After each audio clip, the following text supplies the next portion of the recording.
स्वागत है। कार्यक्रम का प्रारंभ हम देवी सरस्वती के माल्यार्पण और पुष्पार्पण और उनको टीका करके हम करेंगे, दीप प्रज्वलन से करेंगे। तो पहले हम लोग ये कार्यक्रम चालू कर देते हैं, बाद में होता रहेगा।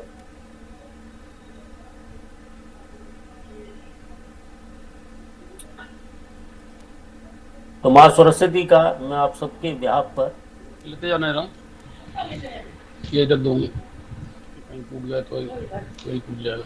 इधर इसमें रखा हुआ है वो नमक नहीं है, वो है लगता है। अपने अपने माइक म्यूट कर लें प्लीज। विश्वनाथ पांडे जी। जी जी बंद कर रहा हूँ। पुष्पार्पण।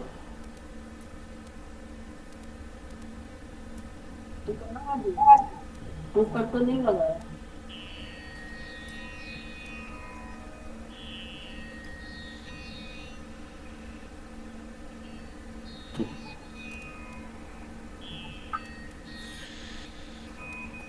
और यह दीप प्रज्वलन।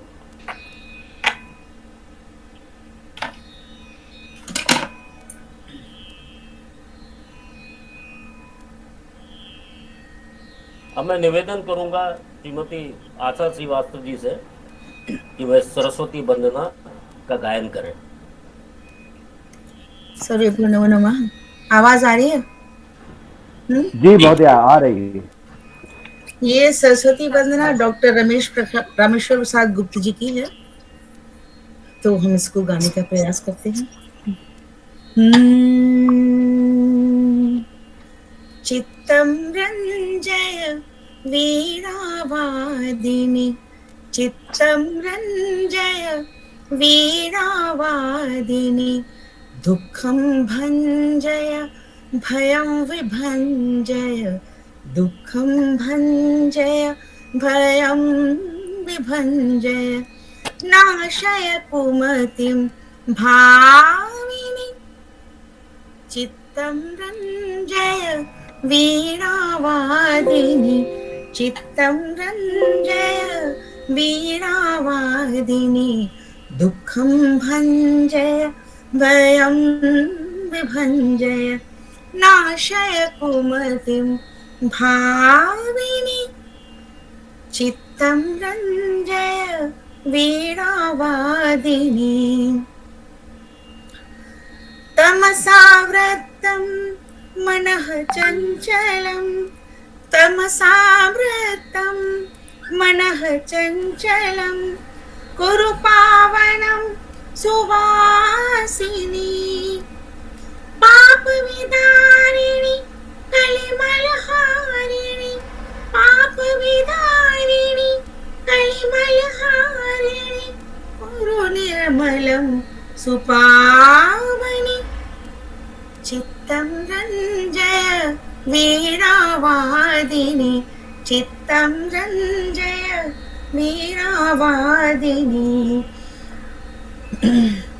आलस्यं सुविदारय प्रेरय, आलस्यं सुविदारय प्रेरय, ज्ञानं देहि प्रभाषिणी, जागरणं सम्मानं नूनम्, आलस्यं हर दामिनी, चित्तं रञ्जय वीणावादिनी, चित्तं रञ्जय वीणावादिनी।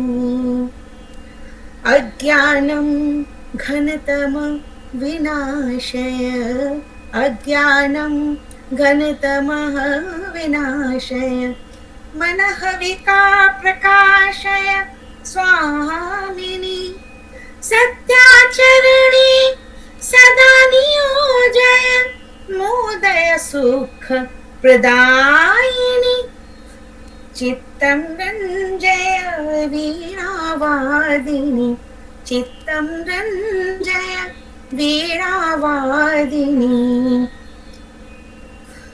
भक्तिं देहि मातृभूमिं प्रति, भक्तिं देहि मातृभूमिं प्रति, जीवानामुद्धारिणि,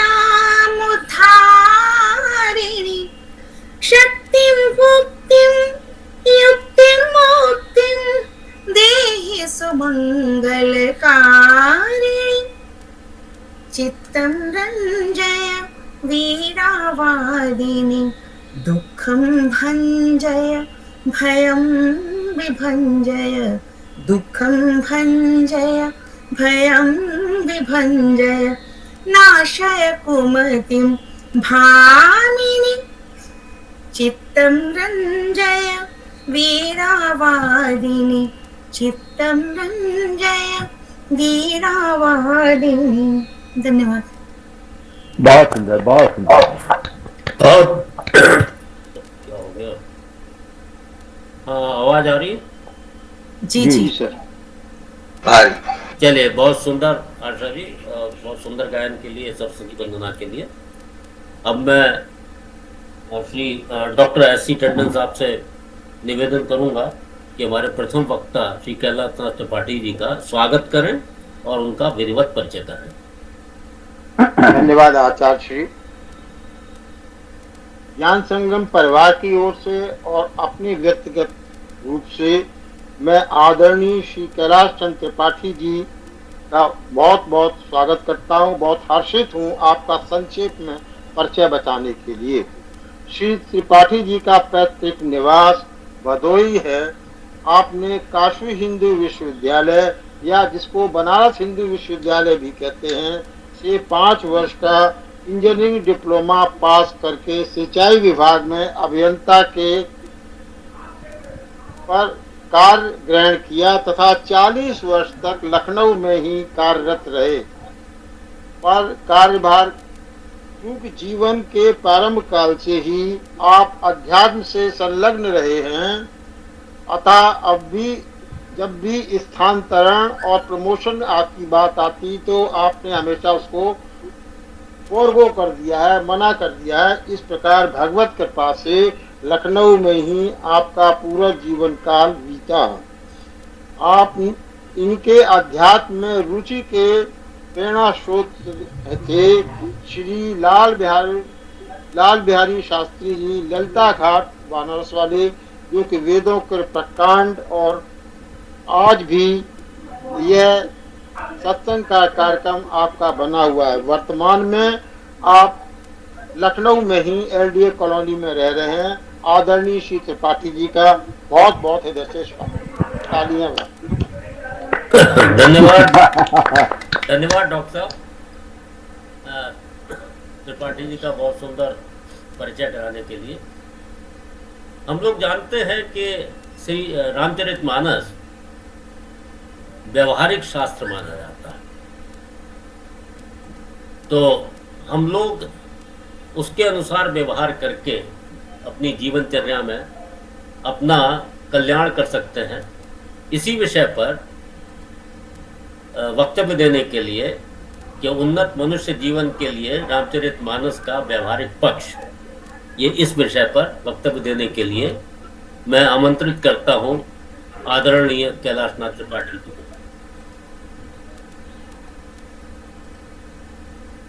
त्रिपाठी जी।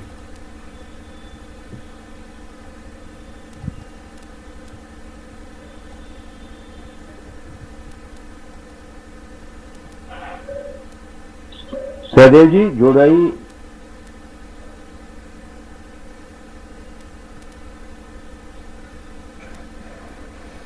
वो दूसरे नंबर से सतीश मिश्रा जी, वो दूसरे नंबर से ट्राई कर रहे हैं, तो आपसे वो परमिशन मांग रहे हैं ज्वाइन करने के लिए। इनको ज्वाइन करा दीजिए। नहीं, परमिशन नहीं आ रही हमारे पास। वो लगता है कोई दूसरा ले रहे हैं। दोबारा ट्राई कीजिए, शायद परमिशन आ जाए। दोबारा ट्राई कर लीजिए। हाँ, वो लिंक गलत लिंक से जा रहे होंगे। हाँ, एक मिनट, वो कोशिश कर रहे हैं ज्वाइन करने की। आज कुछ समस्या आ गई, टेक्निकल समस्या बीच बीच में आ जाती। हाँ हाँ, नहीं, उनको ये बता दीजिए कि वो लिंक सही क्लिक करें। जो नहीं, वो लिंक जो है वो लास्ट में ZSN है, उसी लिंक से ज्वाइन कर रहे हैं ना।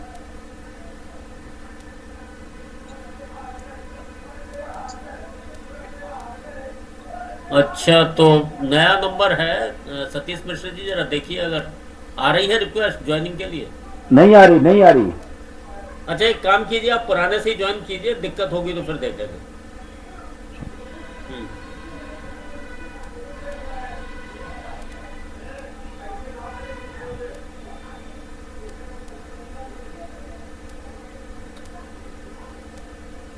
अपने अपने माइक्स जरा कृपया म्यूट कर लें, क्योंकि उधर से कुछ प्रॉब्लम आती है नॉइस की। हो सकता है हम लोग माइक्स म्यूट कर लें तो प्रॉब्लम कम हो जाए, और अनफॉर्चुनेटली वो वक्ता का ही माइक है।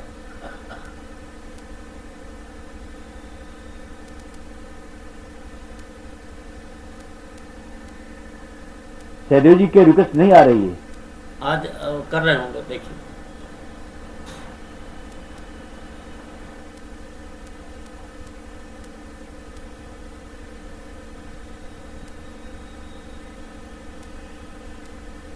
व्यवधान के लिए खेद है, लेकिन ये कई बार ऐसा इस तरह से हो जाता है।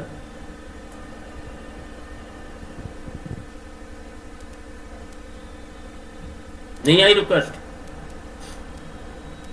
आप वो ज्वाइन करिए वो दूसरे से।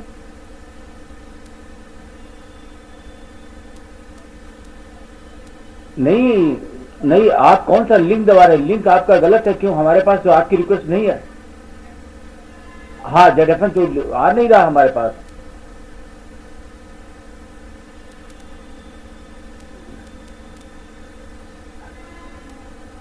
हाँ, नहीं, आप अपने मोबाइल से लिंक उनको उस दूसरे मोबाइल में ट्रांसफर करिए जिससे आप ज्वाइन कर रहे थे, फिर उससे क्लिक करिए आप।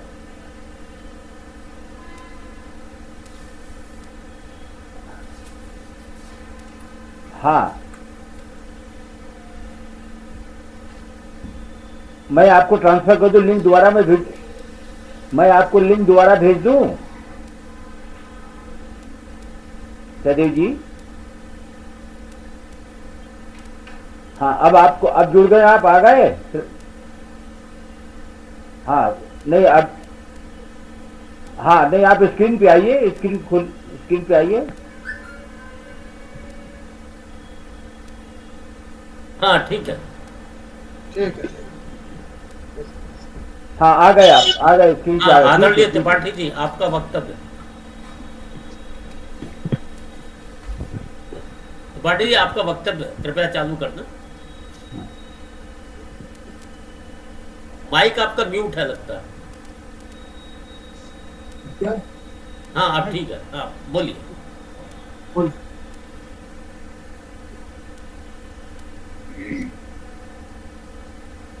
श्री राम जय जय राम। आवाज जा रही है? अरे बिल्कुल ठीक है, कोई डिस्टर्बेंस नहीं है नहीं, आप ठीक आ रही है जी। ठीक आवाज है, हाँ बिल्कुल ठीक है, कोई डिस्टर्बेंस नहीं है। बोलिए। बोले बोलो।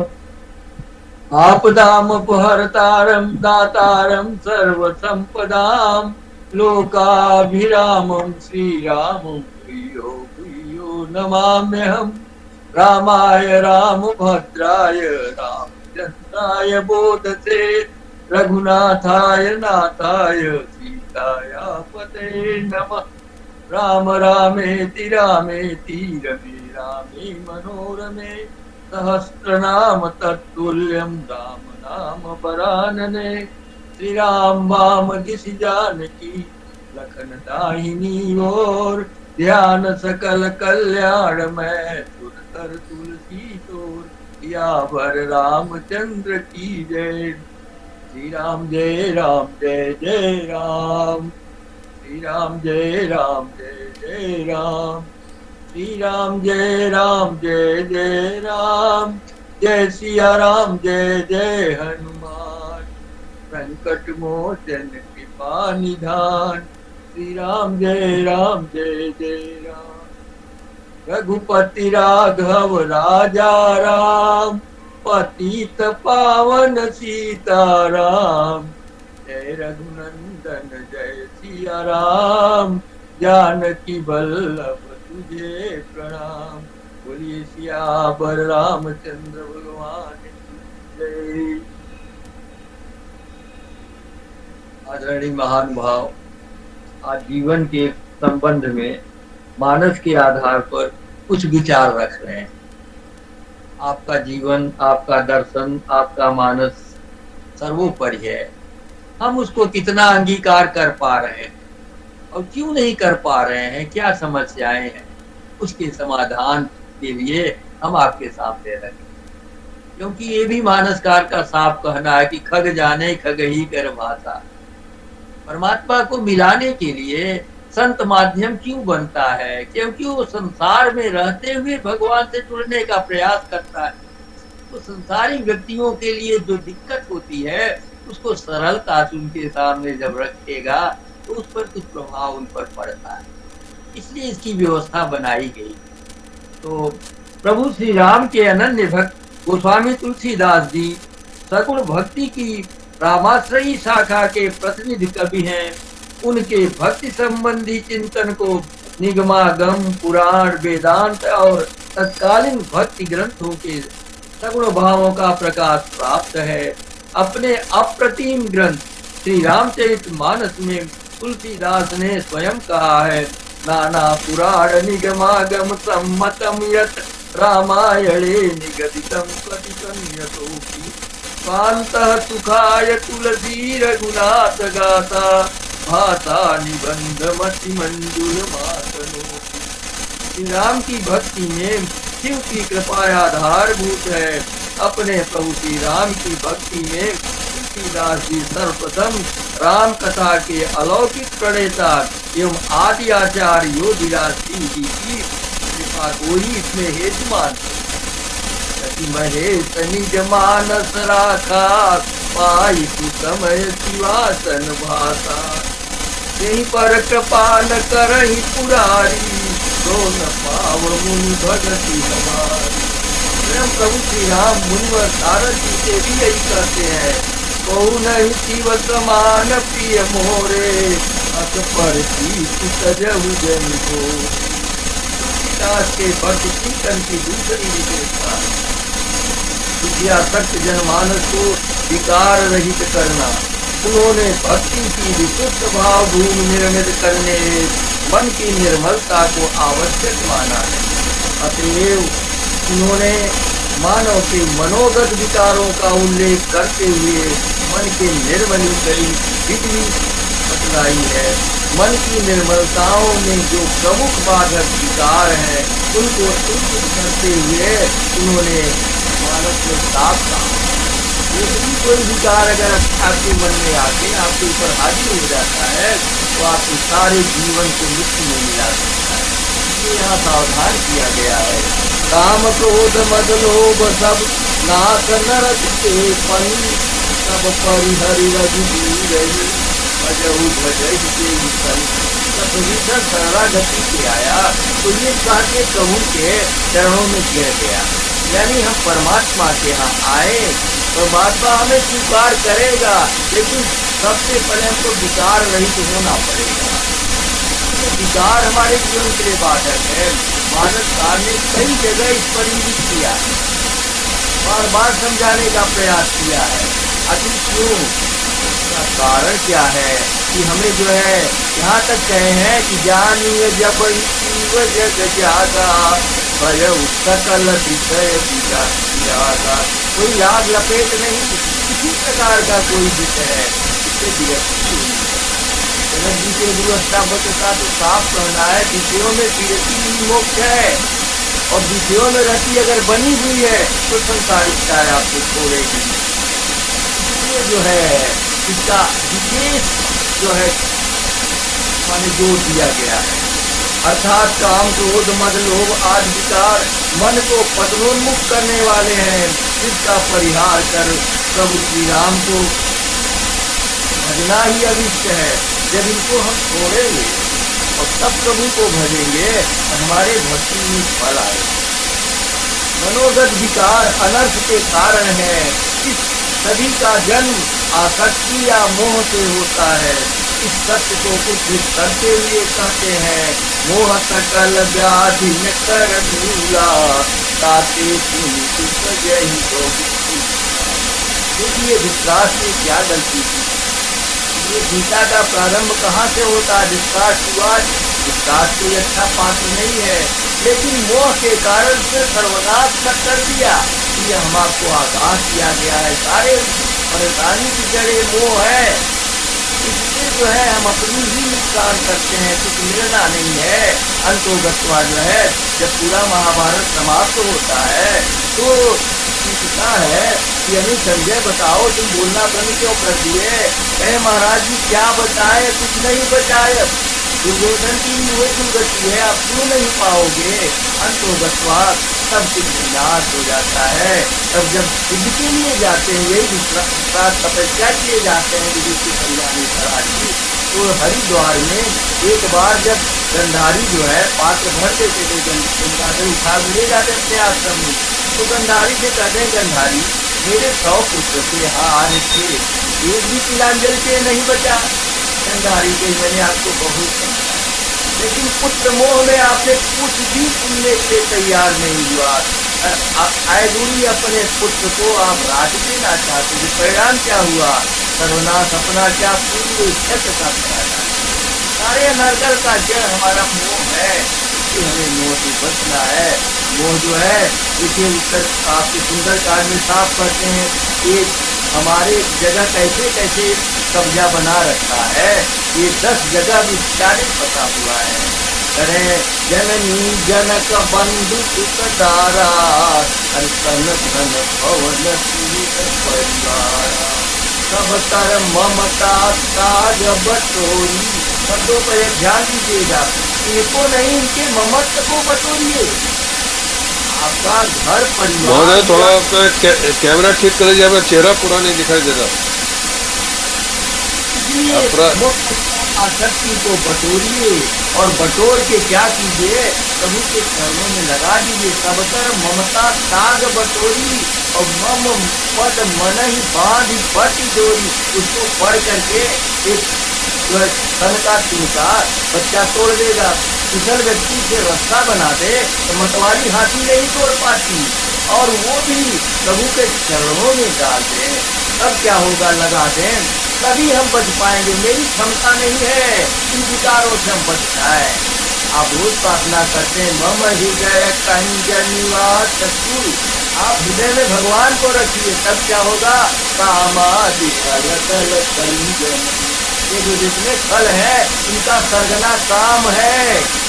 ये गीता में कहते हैं कि काम की बैरी को मार, और कहते हो कि मारने के लिए छटका नहीं, ये तुम गलत समझ रहे हो।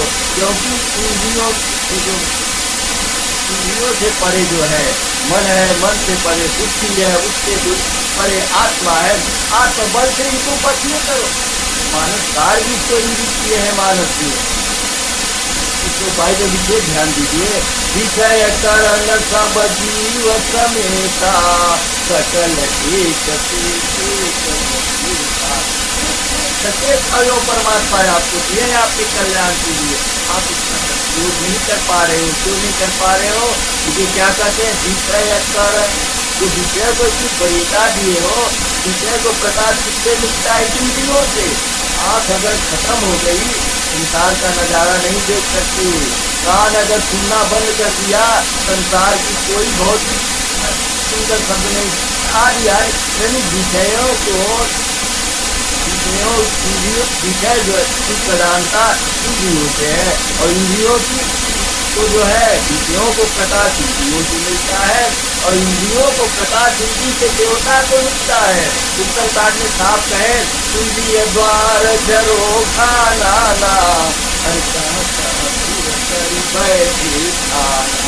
नहीं, पूरे फोर के साथ बैठे। किसलिए? आवत देख विषय प्यारी और आप उसी जमे पर जाते विषय रूपी विष का पान करके अमृत आत्म तत्व से हम वंचित हैं। कांड में तो यहाँ तक है कि विषय को पंच पाई अंतुरे का नर का प्रसंग आता है। वेद व्यास में कि जो सबसे प्रधान जैमिनी था, उन्होंने श्लोक लिखा है कि विषय जो है बड़े प्रबल है, हमको बड़े संयम से बच के रहना चाहिए। जैमिनी को ये बात अच्छी नहीं है, संयमी है, सदाचारी है, और उसको ये विषय क्या कर लेगी? उन्होंने इस लिखे हुए वेदव्यास की बात को अंडरलाइन कर दिया। वेदव्यास आए, पूछे कौन ऐसा किया, कोई किसी बोला नहीं। उन्होंने अब ध्यान दे के पता चलेगा भाई जैमिनी की बात है। अच्छा, जैमिनी की ऐसी परीक्षा लिए, आप लोगों को मालूम है संक्षेप में, जैमिनी जहाँ रहता था उसका नियम था 1 योजन तक कोई महिला की परछाई नहीं जाती। वेदव्यास ने युक्ति का रूप बना करके वहाँ उस माया का रूप बनाते हैं और पहुँचते हैं। भयंकर तूफान, आंधी, ओला, बिजली, अंधेरा छा गया। अब वेदव्यास युक्ति के रूप में जैमिनी का द्वार खटखटाते हैं। जैमिनी कहते हैं तुम्हारी ये जरूरत तो मेरे आश्रम के पास कैसे आ गई? मुनि मैं क्या करूँ, मेरी हालत सुनो। माने बीमार थी, गिरने जा रही थी, रास्ते में वातावरण बिगड़ गया। अब बताओ रात्रि हो गई, हम कहाँ जाए? हे जंग और हिंसक व्यक्ति, अब तो इंसान हिंसक हो गया है, कैसे मेरी रक्षा होगी? उन्होंने कहा देखो कुछ नहीं, यहाँ तुम रह नहीं सकती। आप मुनि हो, भगवान सब जगह है, तुम क्यों डरती हो? आपके लिए हो सकते हैं, हम तो अकेले। तो उन्होंने कहा अच्छा ठीक है, हमारे जो है आश्रम के बाहर बरंडी में रात बिता लो, सुबह सुबह चली जाए। ठीक है, सो गए। वेदव्यास यूटी जब थोड़ी रात और बढ़ी तो करोड़ उंदर में रोने लगे वेदव्यास यूटी के रूप में। क्या बात है कि हमको डर लग रहा है? अरे क्यों डर लग रहा है? परमात्मा हर जगह है, डर क्यों रहे हो? अरे आपके लिए हो सकता है, मेरे लिए नहीं। हम तो माँ के गोदी में सोते थी, अब तो भयंकर रूप यहाँ लग रहा है। आप थोड़े समय के अंदर आ जाइए, हमको जो है बाहर, आप बाहर आ जाइए, हमको अंदर सोने की आएगी। अच्छा ठीक है। अब देखो वेदव्यास भी है, यूटी वेदव्यास जो पूरी शरीर उनके बस गीले हो चुके हैं बरसात के कारण। अब वो अंदर जा रहे हैं और वेदव्यास और आपके जो है जैमिनी बाहर आ रहे हैं। थोड़ी सी दृष्टि पर पड़ी, बस विषय कुपंथ पाई अंकुरे उनके मन में असर डालेगी, क्योंकि आंखों से विषय प्रभाव डालती है। परिणाम क्या हुआ? अंदर गए, यूटी अंदर गई, वो बाहर आए। थोड़े देर में जैमिनी पूछने लगे, ये यूटी मेरे पास आई थी, मैंने तो बुलाया नहीं, थोड़ा इससे बात का क्यों न करें? हाँ, उन्होंने पहले इंगित कर दिया था कि देखो किवाड़ मत खोलना, चाहे मैं ही कहूँ किवाड़ खोल दो, तुम बाहर, तुम अंदर सो, सुबह सुबह उठ के चली जाना। काफी कैसे करें? जब उनके विचार बदलते हैं, यूटी आई, उसको देखे, बात करें, क्या विचार होता है? तो खटखटाए, यूटी ने कहा ना भैया हम बोले नहीं, जैमिनी विधि मना किए थे। अब वही जैमिनी छप्पर फाड़ के वहाँ प्रवेश कर आते। बहुत उसमें बहुत आया है। अंतो गप्पा घोड़े की सवारी होते हैं, उसके ऊपर बैठते हैं, घूमते हैं, धीरे धीरे आउट ऑफ द कंट्रोल हो जाते हैं। कहते आप क्यों नहीं हमसे शादी कर लेते? तैयार हो जाते हैं। जब पूरी परिस्थिति आ जाती है तब वेदव्यास अपने आ जाते हैं। अब तो जैमिनी को काफी सुन नहीं, मानसकार इसको इंगित करके नहीं लिख दिया विषय कुपंथ पाई अंकुरे। अरे मुनि नर बापू रे, कुपंथ से बचे। अब आप सोचते हैं पूरी जिंदगी डबल बेड पर सोते रहे और आपके सत्य को प्राप्त करने, भैया कुछ तो आपको अपने जीवन को सुधारना पड़ेगा, सुधारना पड़ेगा। इसलिए ये जीवन दर्शन है, मास्टर पूरी पॉइंट आपके लिए है। तो वही कर रहे हैं, इसलिए जो विषयों पर जाते थे हमारे घर विषय को कैसे बस में करेंगे? एकमात्र प्रभु के चरणों में उसे हम डाल करके ही बस में कर सकते हैं। हमारे के 2 पात्र आपके सामने रखते हैं, हनुमान जी हैं और भरत जी हैं। प्रभु के अनन्य प्रेम, लेकिन सबसे प्रिय कौन है प्रभु को? भरत जी क्यों ज्यादा प्रिय हैं? गिरस्त होते हुए, राज्य मिलते हुए, सारी सुविधा होते हुए उनका परित्याग, और जो है माता कहने लगी और गुरु कहने लगे, सब कहने लगे। भरत क्या करें? जननी मैं लगी हूँ दिन राम, राम लखन सिय बन सुधारे। अरे यह अयोध्या के हिस्सा वैभव विराज किस काम? ठीक है, प्रभु का दर्शन कर लेंगे, वो जैसा आदेश देंगे हम करने के लिए तैयार है, हमारे साथ जो चल सब चलिए। परिणाम क्या हुआ? यहाँ तक जो है पुरपेश करना चाहे बृहस्पति जी, देवता लोग, बृहस्पति ने समझाया तुम गलत कर रहे हो, भक्त के जो अपराध भक्त कर करई, राम रोष पावत तो जरई। तो इसलिए भक्त का अपराध भगवान को किसी तरह से स्वीकार नहीं है। तो यहाँ तक बृहस्पति जी कहते हैं कि भरत सरित को राम करेही, जगु जप राम राम जप जी। आदि आदि यहाँ तक चित्रकूट में तुलसीदास को मजबूरन होकर ये चौपाई लिखनी पड़ी। रम स्नेह भरत रघुबर को, जहन जाई मन विधि हरि हर। याद रखिए मानस के शब्दों का अगम है, गम है, गम धातु है, और उसके पहले और सर्ग लग गया अगम, जो कभी बदलने वाला नहीं है। हमारा यही तो दुर्गति है, हमारा भाव बड़ी जल्दी बदलता है। अगम स्नेह है लेकिन अगम हो, भरत ने अगम स्नेह भरत रघुबर को, ऐसा स्नेह था जहन जाई मन विधि हरि हर। देव भी वहां मन नहीं जा सकता जहाँ भरत को इतना हाईलाइट किए। तुलसीदास ने पहले भरत की प्रार्थना किया, वंदऊ प्रथम भरत के चरना, जाति नेम सत्याई। नेम और व्रत था उनके जीवन में। अरे हमको भी अपने जीवन को प्राप्त करना है, तो नेम और व्रत को धारण करना है। इंद्रियों को संयमित करके भगवान तरफ जोड़ना पड़ेगा, तभी हमारा जीवन सार्थक होगा। तो मानस में जो उन्होंने कहा विषय करण सब जीव, ये जो विषयों से प्रधान इंद्रिया से प्रधान इंद्रिय के देवता, क्योंकि हर इंद्रियों को देवता है। इंद्रिय द्वार घरो खाना ना तह तह तिरतरी बैठो। इंद्रियों से प्रधान जो है, विषयों से प्रधान इंद्रिया से प्रधान इंद्रिय के देवता, इंद्रिय के देवता से प्रधान जो है ये जीव है। सब कुछ है कि जीव यहाँ से चल दिया सब खड़ा रह जाता है। और जीव से भी कोई कृत्रिम पावर है कौन?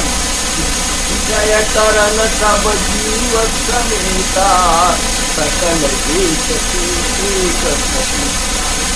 सचिव का जो परमात्मा आपको दे रहे हैं, आप उसका सदुपयोग करो, चाहे दुरुपयोग न करो। विषय करण सब जीव समेता, सकल एक सब कर परम प्रकाशक ज्योति, राम अनादि अवधपति। ऐसे प्रभु को हृदय में रखो ना, इधर उधर की चीजें क्यों भरे हो? विजय पत्रिका में साफ करते हैं, मम हृदय बात प्रभु तोरा, कह बैठे हैं बहुत तोरा। विभीषण आया तो क्या कहा कि ये प्रभु ये जो है खड विकार जो है, काम क्रोध मद लोभ नाथ नरक के पंथ, ये सब जो खड विकार है ना, नरक में जाने का आपका रिजर्वेशन है, आप उसे प्यारे मत करा सकते। इनको बचना होगा, इनको छोड़ना होगा। काम क्रोध मद लोभ सब नाथ नरक के पंथ, सब परिहरि रघुबीर संतों ने यही किया है। ये भारत कृषि प्रधान देश के साथ साथ ऋषि प्रधान देश रहा है। हम ऋषियों की संतान है और क्या कर रहे हैं, कहाँ जा रहे हैं? अर्थात काम क्रोध मद लोभ आदि विकार मन को पति, इनका परिहार कर प्रभु श्री राम को भजना ही अभिष्ट है। मनोगत विकार अनर्थ के कारण है, इन सभी का जन्म आसक्ति या मोह से होता है। इस सत्य को उपनिषद से ही ऊपर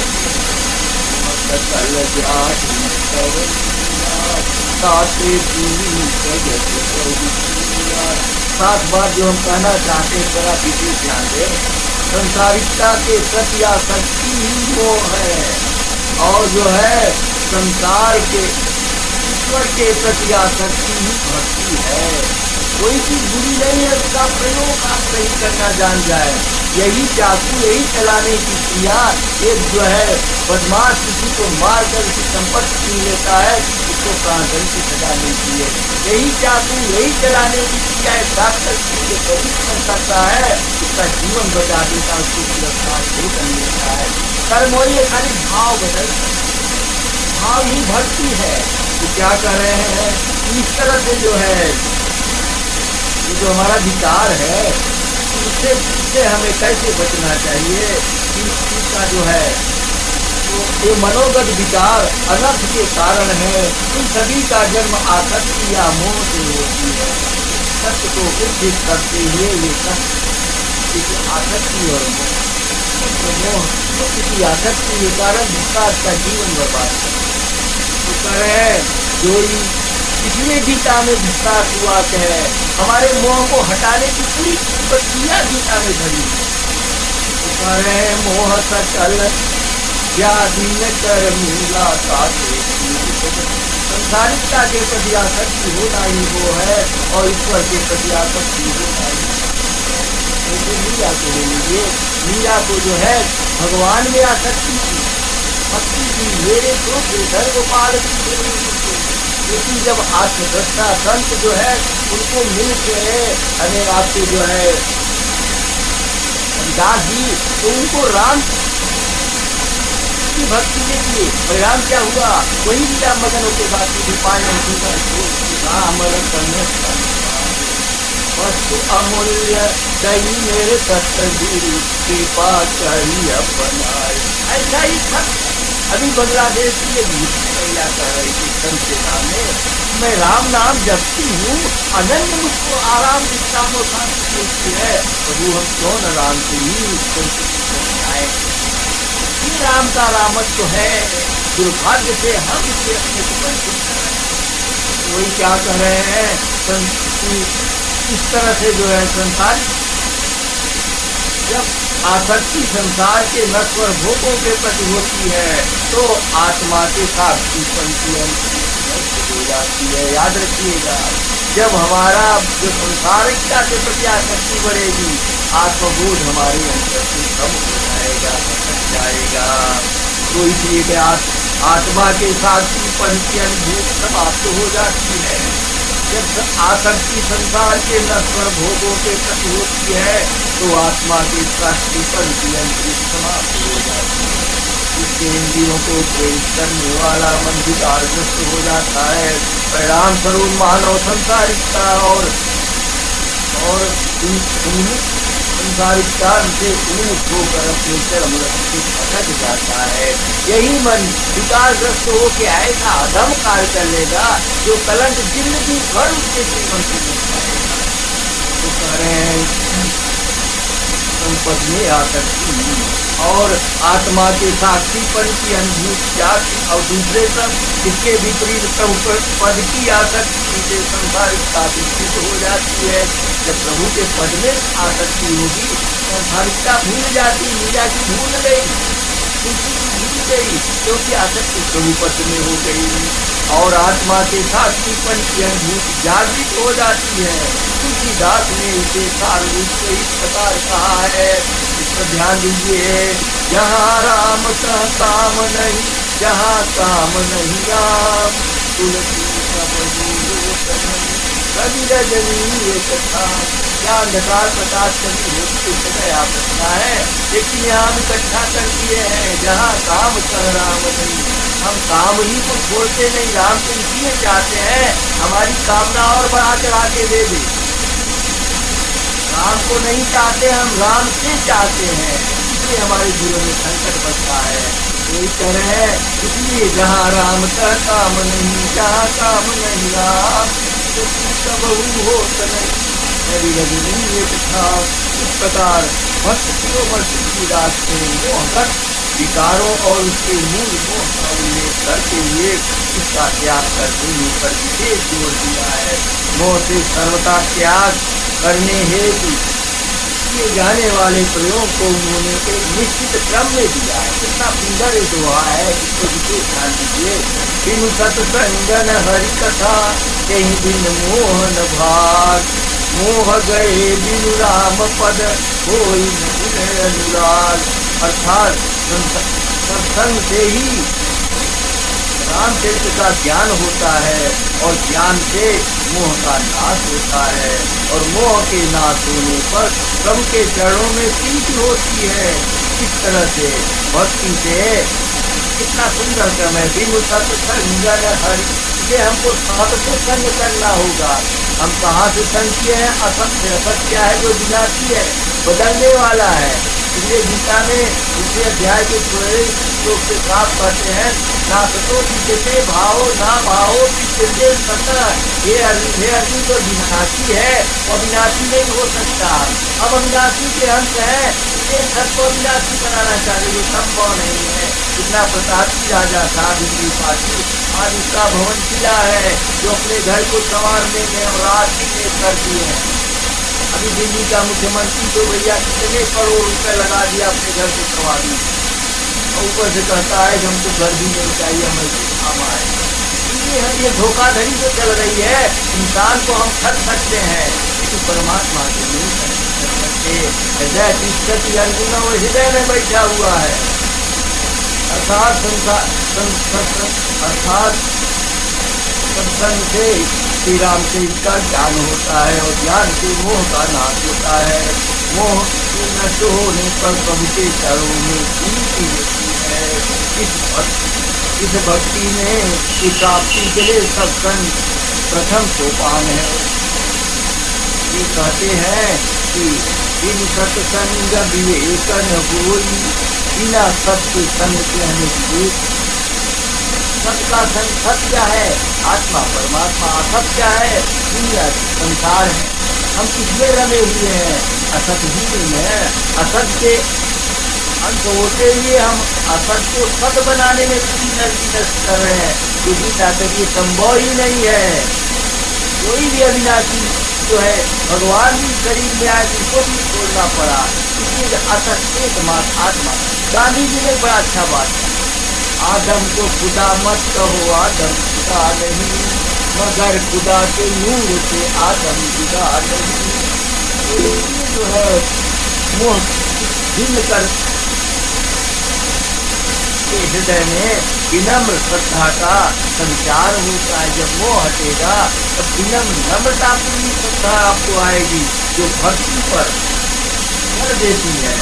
और इसी भक्ति को मानस में विशेष वरीयता दिया गया है। इससे विश्वास से होता है, और इस विवेक की प्राप्ति सत्संग से होती है। ज्ञान होने पर ही विश्वास दिखता है। विश्वास से ही प्रीत प्रेम स्थिर होती है। यह प्रीत जितनी प्रगाढ़ होती है, भक्त उतना ही अनन्य सिद्ध होता है। कि हरि कथा का ज्ञान अथवा भक्तों का संग करना इसीलिए महत्वपूर्ण है। इसे अनुभूत कर गोस्वामी जी श्री रामचरित मानस में के माध्यम से कहते हैं, जाने बिनु न होई परतीति, बिन परतीति होई प्रीति बिना नहीं भगत गिराई, बिन भगपति जल कैसी सत्संग से जो विवेक ज्ञान प्राप्त होता है, वह मनोगत कारणों के मूल मोह को नष्ट करने वाला भक्ति एक प्रेरणा प्रतीक और विश्वास को बढ़ाने वाला होता है। इससे अंततः भक्ति सुदृढ़ होती है और मन के निर्मल होने से सहज ही भगवत भक्ति प्राप्त हो जाती है। इसलिए मानस में कहा गया है, निर्मल मन जन को पावा, मोहि कपट छल चेतन भावा। विकारुक्त मन सदैव विकारुक्त मन सदैव अविश्वासी होता है। अविश्वासी मन को भक्ति सिद्ध नहीं होती। बिना भक्ति के भगवत कृपा की प्राप्ति नहीं होती, और बिना भगवत कृपा के संतप्त जीव को स्वप्न भी विश्राम नहीं मिलता। कैसे लीलावती मीरा जब इतनी सताई गई संसारिका से, तो तुलसीदास को पत्र लिखती है, बस्ती भूषण दूषण हरण गोसाई आदि घर के स्वजन हमारे जैसे सकल उपाय बचाई। तुलसीदास जवाब देते हैं, जाके प्रियन राम जब ताही कोटि बैरी यद्यपि परम जो पिता प्रहलाद विभीषण बंधु भरत महतारी, बलि दुर्तव्य कंत ब्रज बनिता है मुदमंग, ये 5 खास संपत्त है, पांचों को छोड़ के पांचों का सन्यासी। तो वही करें इस तरह से विकारयुक्त सदैव, विकारयुक्त मन सदैव अविनाशी होता है। अविनाशी अविश्वासी मन की भक्ति सिद्ध नहीं होती। बिना भक्ति के भगवत कृपा की प्राप्ति नहीं होती, और बिना भगवत कृपा के संतप्त जीव को तप में भी विश्राम नहीं होता। बिन विश्वास भगति नहीं, कहीं भी न गवही न राम, राम कृपा बिन तप में तो स्वामी तुलसीदास भक्ति के स्वरूप, स्वभाव और महात्मा का वर्णन वेद वेदांत आदि बड़ा विधि से कर रहा है। तो इसलिए जो है ये जो है तो स्वामी जी ने जो इसका वर्णन किया है, हम आपके लिए खासकर व्यवहारिक पहलू को लेकर भक्ति के स्वरूप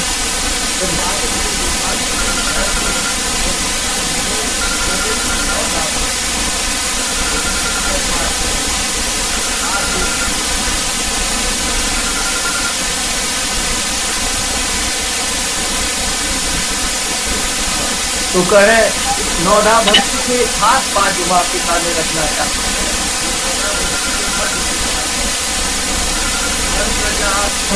विश्वासा पंचम भगति सुधी। सब बताते हैं केवली के कि जो मेरा नाम है मंत्र जाप मम, मेरा नाम तो राम है ना, मंत्र जाप मम दृढ़ विश्वासा, ये पंचम भगत है, लेकिन दृढ़ विश्वास के साथ ये जाप जपता था भी कर।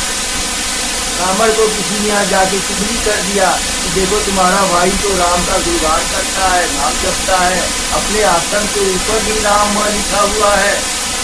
ब्राह्मण को बुरा लगा, मंदोदरी के साथ गया, कहा तुम ऐसा क्यों करते हो? कहा भैया ये बताओ, क्योंकि वहाँ विभीषण ने किसी तरह किया अपनी भक्ति को स्वीकार रखने के लिए। कहा भैया देखो हम क्या गलती करते हैं, राम माने रावण, म माने मंदोदरी, हम तो आपके राज में रहते क्या आपका नाम लिखे हैं? वो खुश होकर चला गया। अहंकारी व्यक्ति का अहंकार की पुष्टि कर दो ना, फिर आप में बाधा नहीं आएगी। क्या दुर्गति है क्योंकि बिना अहंकार गए प्रभु के तरफ आप आ ही नहीं सकते। खास बात है, लेकिन ये बहुत ही घातक है। मानस जी पर बड़ा जोर दिया है निरहंकार होना, और बिना इसी गीता में लिखा है निर्माण मोहाजित संग दोष। मान मोह को हमें हटाना पड़ेगा, तब क्या होगा? तब भगवान देखिए रामायण में भी कहते हैं, प्रभु राम के मुख से कहते हैं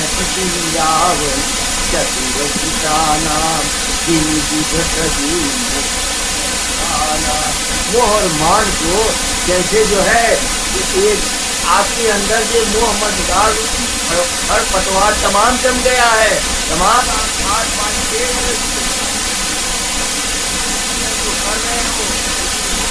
जो इसको संघर्ष किए जा रहे हैं, इनको हटाना गीता में कहते हैं निर्माण निर्मूल नष्ट करना पड़ेगा ताकि अंकुरित न हो, तब भगवान क्रम मन लगेगा। आज बात की हम आपके सामने रखना चाहते हैं, इसकी आज की बातें हम आपको बहुत कर लिया, बहुत समझ अब कर क्या रहे और क्यों नहीं कर पा रहे? मानव जीवन के 4 मुख्य भाग चारों पहलुओं को जीवन में लेके चलना, कैसे चले? संतुलित जीवन जीने में कभी चल पाए। स्वार्थ परार्थ परमार्थ के संतुलितता, वास्तविकता और आदर्श की सत्य, एक तरफ वास्तविकता है, एक तरफ आदर्श है, एक दूसरे के विपरीत है, दोनों का महत्व है जीवन। आप वास्तविकता पर चलते हुए आदर्श को दर्शाए, मानव के ऊपर बड़ा जोर दिया गया। प्रभु राम को मानव रूप में दिखाया गया है, मानव होने के कारण ऐसा ऐसा करना पड़ेगा।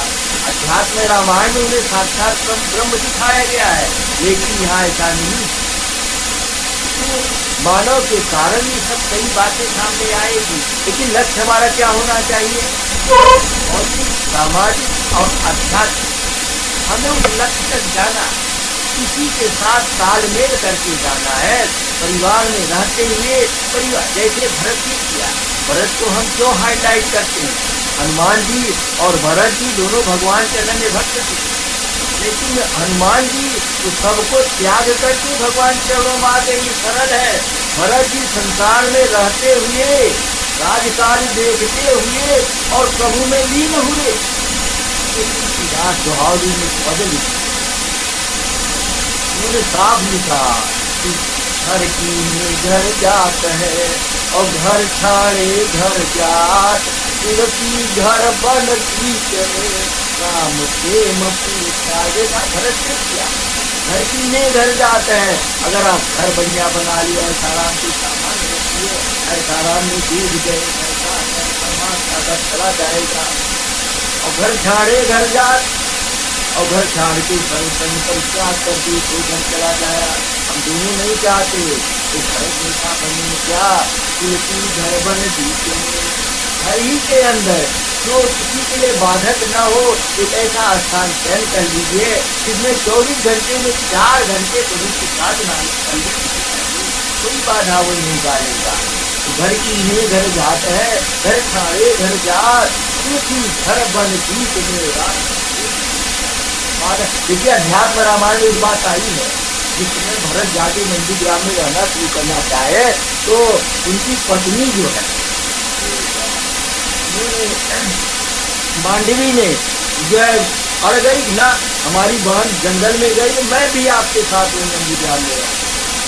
भरत ने कहा अब क्या करें? देखिए आधा संसार घरवाली भी है, इसलिए जो है अब क्या करें? जनक जी समझाते हैं, देख मांडवी, अगर तुम दुराग्रह नहीं छोड़ेगी ऐसे तो कभी भरत को कंध पा जाओगी, फिर हमेशा तेरे जीवन के लिए ये भरत जो कर रहे हैं ये प्रमाण बनेगा हर जीवों के लिए। इसलिए ये जो करेंगे करने की बात। भरत ने राज भी देखा, घर भी देखा, किसी को छोड़ा नहीं है। देखो दो परिवार भी था, बच्चे भी थे, सबको देखा। अयोध्या से राज को चलाया, यारे सबको ऐसे रखा है। भरत का जीवन चंद्र में क्या था? काम क्रोध मद लोभ सब साथ। यहाँ भरत जी का साफ कहना था कि यदि ये जो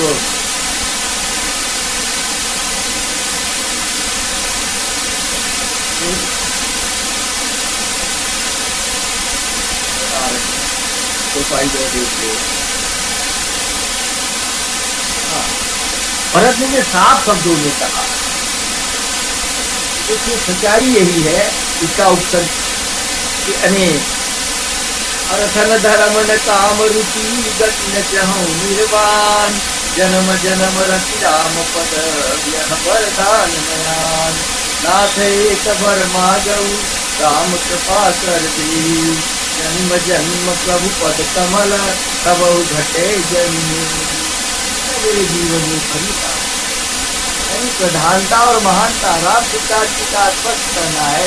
जीवन में प्रधानता और महानता परमात्मा को दे दो, बाकी संसार में जैसे आसक्त होकर व्यक्ति रहा है उसे 10 गुना ज्यादा संसार में, लेकिन प्रधानता परमात्मा को दे दो तो जीवन पार हो जाए। यही मानव की खास देन है, इसे भरत ने करके दिखाया है। ये हमारे आपके आदर्श है। खासकर संतुलित जीवन चलाने के लिए मैं एक व्यवहारिक पहलू में आपके सामने रखता हूँ। कितना समय बचा होगा मैं त्रिपाठी जी समापन की तरफ ले गए, समापन की तरफ ले गए, संघार की तरफ पथ मन बहुत थोड़ी सी बातें आपके सामने रखी। देखिए ये प्रभु राम ने हनुमान जी ने कहा कि नाम पाहरू दिवस निधि ध्यान तुम्हार कपाट, अलोचन पद निज जंकित प्राण जाय के ही बात। ये ऐसी वस्तु हनुमान जी ने बता दिया हम आपको। अगर आपको आज के परिस्थिति में अपने जीवन को रखना है तो दो चीज को अपना लीजिए, नाम जप और ध्यान। नाम पाहरू दिवस नीति, नाम का एक ऐसा पहरा है, अगर सही नाम आप जप रहे हो एक कवच बन जाएगा जो आपकी हर वक्त सुरक्षा करेगा। और जब नाम जप आपका ठीक जम जाए तभी आपका ध्यान भी सफल होगा। जैसे आप रोज पढ़ रहे हो, कभी का टेस्ट और परीक्षा होती है। परीक्षा में आप तब पास होगे जब आप रोज कायदे से पढ़े। आप कहते ध्यान हम नाम जब हमारा जमा नहीं, हम आँख मूंद के बैठ गए तो कैसे परीक्षा में पास हो गए? कभी का तो किताब खोले ही नहीं। इसलिए नाम जप में हमें बरीता, नाम जप में बरीता कब आएगी? जब हम सर्वप्रथम जो है हम जो है एक दायित्व हमारा है, उसको हमें पूरा करना पड़ेगा। जैसे परमार्थ का दायित्व, लोक संग्रह का दायित्व, परिवार का दायित्व, ये सब दायित्व हम आपके ऊपर हैं। इनको भी आपके जीवन में ध्यान देना पड़ेगा। बिना इसके आपको मुक्ति प्राप्ति नहीं होगी। और इसमें जो बाधक है, खासकर ये संसारिकता है, इसको क्या करना है? स्वार्थ परार्थ परमार्थ को, यानी भगवान ने गीता में बताया जो तुम अपने लिए करो, जन कल्याण के लिए करो। उसका हमको मोक्ष नहीं चाहिए, कहीं छोड़ो मोक्ष को, लेकिन तुम्हारे में पुरुषार्थ होते हुए भी ये दुराचारी दुर्योधन जो तुम्हारे धर्म की लगना की फल सीख रहा है, क्या सनातन धर्म परंपरा को सुरक्षित रहने देगा? आप में जो कुछ सामर्थ्य है, जैसे हमारे गुप्ता जी लगे, आप लोग लगे हुए हैं, ऐसे सोए हुए व्यक्तियों को जगाइए तो अपने जीवन को ठीक सही मार्ग पर ला सके। इसके लिए क्या करना है? नाम जप में आपको लगना है। और नाम जप के लिए कोई प्रपंच की जरूरत नहीं है। यानी मन को जो इधर उधर के न भटका के नाम में लगा दे। नाम पाहरू दिवस, और आपका नाम जब सही है कि नहीं, आप ध्यान में बैठिए, पता चल जाए। और कहा जाता है जहां आप रमा रखे हो, राग और द्वेष आपका है, ये दोनों को उतने परमात्मा में जुड़ेगा, उतने ध्यान आपका सफल होगा। आज के जीवन के लिए हमने थोड़ा सा उपकरण अपनाया, हमको कभी जीवन में जितना उथल पुथल आती है तो ध्यान में बैठते हैं कि सब जो है, क्योंकि जो द्वंद हो रहा है, भाई डॉक्टर भी यही करते हैं, उथल पुथल जो तमाम हो रहा है पूरे समय शांति हो जाए। हमारे इंजीनियरिंग कॉलेज में BSc में बगल टेक्नोलॉजी कॉलेज था, एक मूर्ति जी थे, वो कहते हैं भैया तुम कुछ न करो, 24 घंटे में 10-15 मिनट की क्या है। हम कहा सर इससे क्या होगा? कैसे होगा? जितना उथल पुथल जीवन में तुम्हारे हुआ है, शारीरिक मानसिक पारिवारिक, वो सब संतुलित हो जाएगा। तुम्हारे शरीर का डिसबैलेंस नहीं बिगड़ेगा, विजातीय तत्व नहीं बढ़ेगा, प्राणिक डिसीज नहीं होगा। मैंने कहने के अनुभव में करते आप ही करें, लाभ उठाएं प्रभु के तरफ, लेकिन यहाँ आप जुड़ना पड़ेगा। नाम में आपको मन लगा, जब मन लग जाएगा, और लगाने की भी व्यवस्था है, हम कभी इस पर विचार करें। अपने जीवन को बनाइए, जीवन हम क्या कर रहे हैं, कैसे कर रहे हैं, इसकी व्यवस्था है। आत्म सुधार और समझ निर्माण के काम में जुड़ना पड़ेगा। आत्म सुधार में हम लोग 2 सूत्र अपनाए हैं, संध्या और पूजा पाठ। हम लोग एक अच्छे जीवित में पैदा हुए हैं, हमारी पौराणिक परंपरा रही है। हम कम नहीं रामायण गीता पढ़ रहे हैं, इसे पूजे पाठ करें, इसे पढ़ें, धीरे धीरे पढ़ने लग जाएंगे। हम तो कहें कि घर में रामायण की 2-4 चौपाइयाँ रोज होती हो, उस घर में सब कुछ शांति बनी रहेगी। ये जो 6 संबंध है ना, अगर विकसित हुए तो अपने आप चेकअप होने हो जाते हैं। भाई भाई के, पति पत्नी के, रामायण को मजबूत कर देते, एक भाई वो एक भाई हम हैं। तो इसलिए जो है इसकी बड़ी आवश्यकता है। बहुत सुंदर। समय हो रहा है। देव दर्शन और नाम स्मरण एकमात्र सनातन धर्म है, जो ब्रह्म को निर्गुण निर्विकार के साथ सभी साकार भी मानता है। ये मंदिर हमारे उपेक्षित है, 24 घंटे में एक बार अपने देव के यहाँ जाके आप नमस्कार करते, इससे में आप में दैवी शक्ति आएगी। आप कहें मुक्ति से क्या होता है? अरे इसी युग में रामकृष्ण ने माँ काली को प्रकट कर दिया। विवेकानंद ने कुछ भौतिक जीवन से परेशान थे, कहे हमको कुछ काली को दिला दो, कहे जाके काली से मांग लो। जब काली प्रकट होती थी तो विवेकानंद कहते थे मांगो क्या चाहिए, कहते भक्ति मुक्ति शांति। कहे क्या बात है? कहे हमारी बात हो गई, खाना पीना सब है क्या है। ये भक्ति का ये त्योहार की मूर्ति पूजा, अपने इष्ट देव के यहाँ 24 घंटे एक बार जाके नमस्कार कर दीजिए, संध्या पूजा पाठ, फिर देव दर्शन और नाम स्मरण।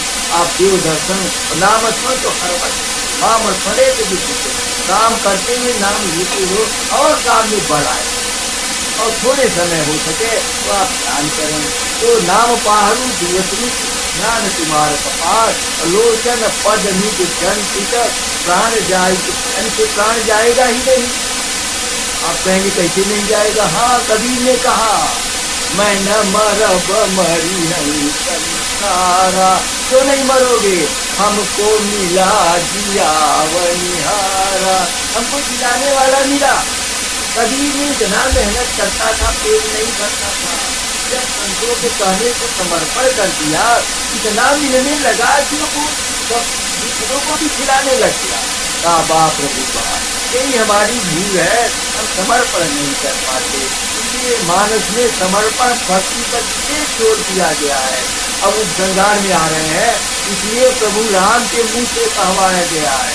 इतना बढ़िया संतुलन है, यानी सबको मानस काल में किसी पक्ष को काटा नहीं है, किसी का हिदाई नहीं किया है, अपनी बात स्पष्ट कह दिया है। ऐसा हम आपका जीवन होना चाहिए। उलझलाने की क्या कहते हैं? धर्म से विरति योग से ज्ञानम। देखिए किसी पहलू को छोड़ नहीं रहे हैं। धर्म से विरति योग से ज्ञानम और ज्ञान मोक्ष प्रद ताके बेटी सब आई, तो मम भगति भगत सुखदाई। भगवान कहते हैं कि धर्म से भी आप धर्म का जीवन धारणा धर्म ही क्या हूँ, धर्म को धारण करो। धर्म यानी कहने के लिए धारण करने की चीज है। धर्म क्या है? वेद क्या है? गीता क्या है? हम क्या है? हम क्या धारण किए हुए हैं? धारा धर्मी क्या हुई? व्यवसार विधान है, उसको धारण कीजिए।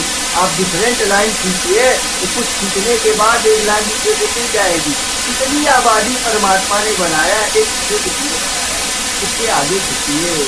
धर्म से विरति योग से ज्ञान, योग ही से ज्ञान होगा। ये गीता योग शास्त्र है, हर अध्याय के अंत में योग शास्त्र लिखा गया है। गीता योग शास्त्र है और रामायण प्रयोग शास्त्र है। तरह तरह के पात्रों द्वारा प्रयोग करके दिखाया गया है। हर गृहस्थों के लिए भरत ने प्रयोग किया है, इतना सुंदर जीवन आया है।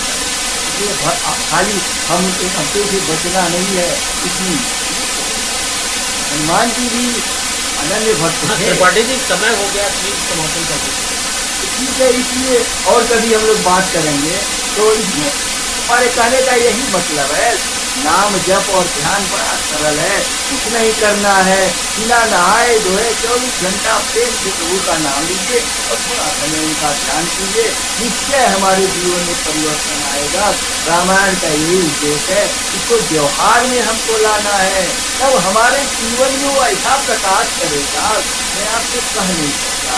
बोलिए सियावर रामचंद्र चंद्र की जय। बहुत बहुत धन्यवाद आदरणीय आपने सागर में सागर भर दिया। आपने इतनी सुंदर व्याख्या की अनेक उपकरणों के माध्यम से।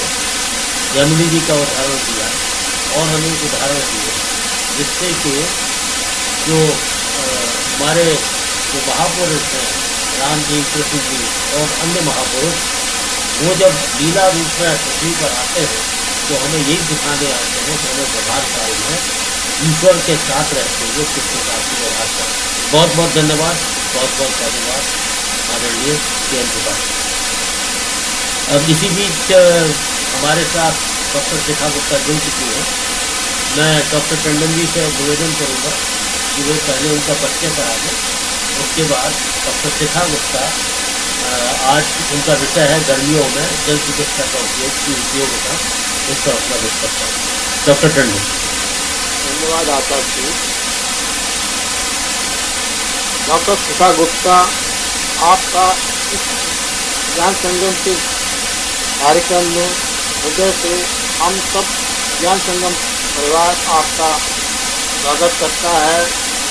संक्षेप में आपका परिचय देना चाहूँगा अपने साथियों को। डॉक्टर शिखा गुप्ता जी विगत लगभग 20 साल से योग और नेचुरोपैथी के क्षेत्र में कार्यरत हैं और वर्तमान में आशियाना में नाबार्ड के सामने health is wealth holistic clinic का सफलतापूर्वक संचालन कर रही हैं। विगत में आपने योग और नेचुरोपैथी में 2 वर्ष अजंता हॉस्पिटल लखनऊ, 8 वर्ष केरल आयुर्वेदिक क्लिनिक लखनऊ तथा 5 वर्ष कंसल्टेंट नेचुरोपैथ के रूप में अपनी सेवाएं एसकेडी हॉस्पिटल लखनऊ को भी दे चुकी हैं। वर्तमान में समय समय पर भिन्न भिन्न स्कूलों में योग और नेचुरोपैथी के प्रति जागरूकता अभियान भी चलाती रहती है। नेचुरोपैथी और योग के क्षेत्र में आपका समाज सेवा के प्रति अपने दायित्व का भी निर्वहन करते रहती हैं और लगभग कई साल से प्रत्येक माह की 6 तारीख को बीमार व प्राकृतिक चिकित्सा की आवश्यकता वाले रोगियों के लिए निःशुल्क फ्री नेचुरोपैथी भी प्रदान करती हैं। आपका पुनः इस मंच में बहुत बहुत हार्दिक स्वागत है आपके द्वारा। नमस्कार आप सभी को, बहुत बहुत धन्यवाद और ज्ञान संगम के सभी वरिष्ठ लोगों को बहुत बहुत नमस्कार। और अभी इसी बहाने आपने पहले सेशन मेरा बाद में रखा तो इतनी सारी ज्ञान मैंने अर्जित किया। अभी जो हमारा टॉपिक है उस पे आते हैं कि जल चिकित्सा का उपयोग हम कैसे गर्मियों से निजात पाने के लिए कर सकते हैं। और दूसरे मैं ये बताना चाहूँगी कि 22 वर्षों से 20 वर्षों से जो मैं प्रैक्टिस कर रही हूँ नाबार्ड के सामने हमारा क्लिनिक है, इस पे हमने एक नई शुरुआत की है वेलनेस कैंप की। वेलनेस कैंप का मतलब है जैसे आप अपनी बीमारी से हमारे पास आए तो हमारे साथ समय बहुत कम बिता पाते थे लोग। जैसे आप आएंगे, आपने परेशानी बताई, हमने चिकित्सा दी 2-3 दिन, 4 दिन, 10 दिन और चले गए। तो चिकित्सीय क्रम में चिकित्सक आपके पास जो थेरेपिस्ट हैं वो रहते थे, हमसे बहुत बात नहीं हो पाती थी।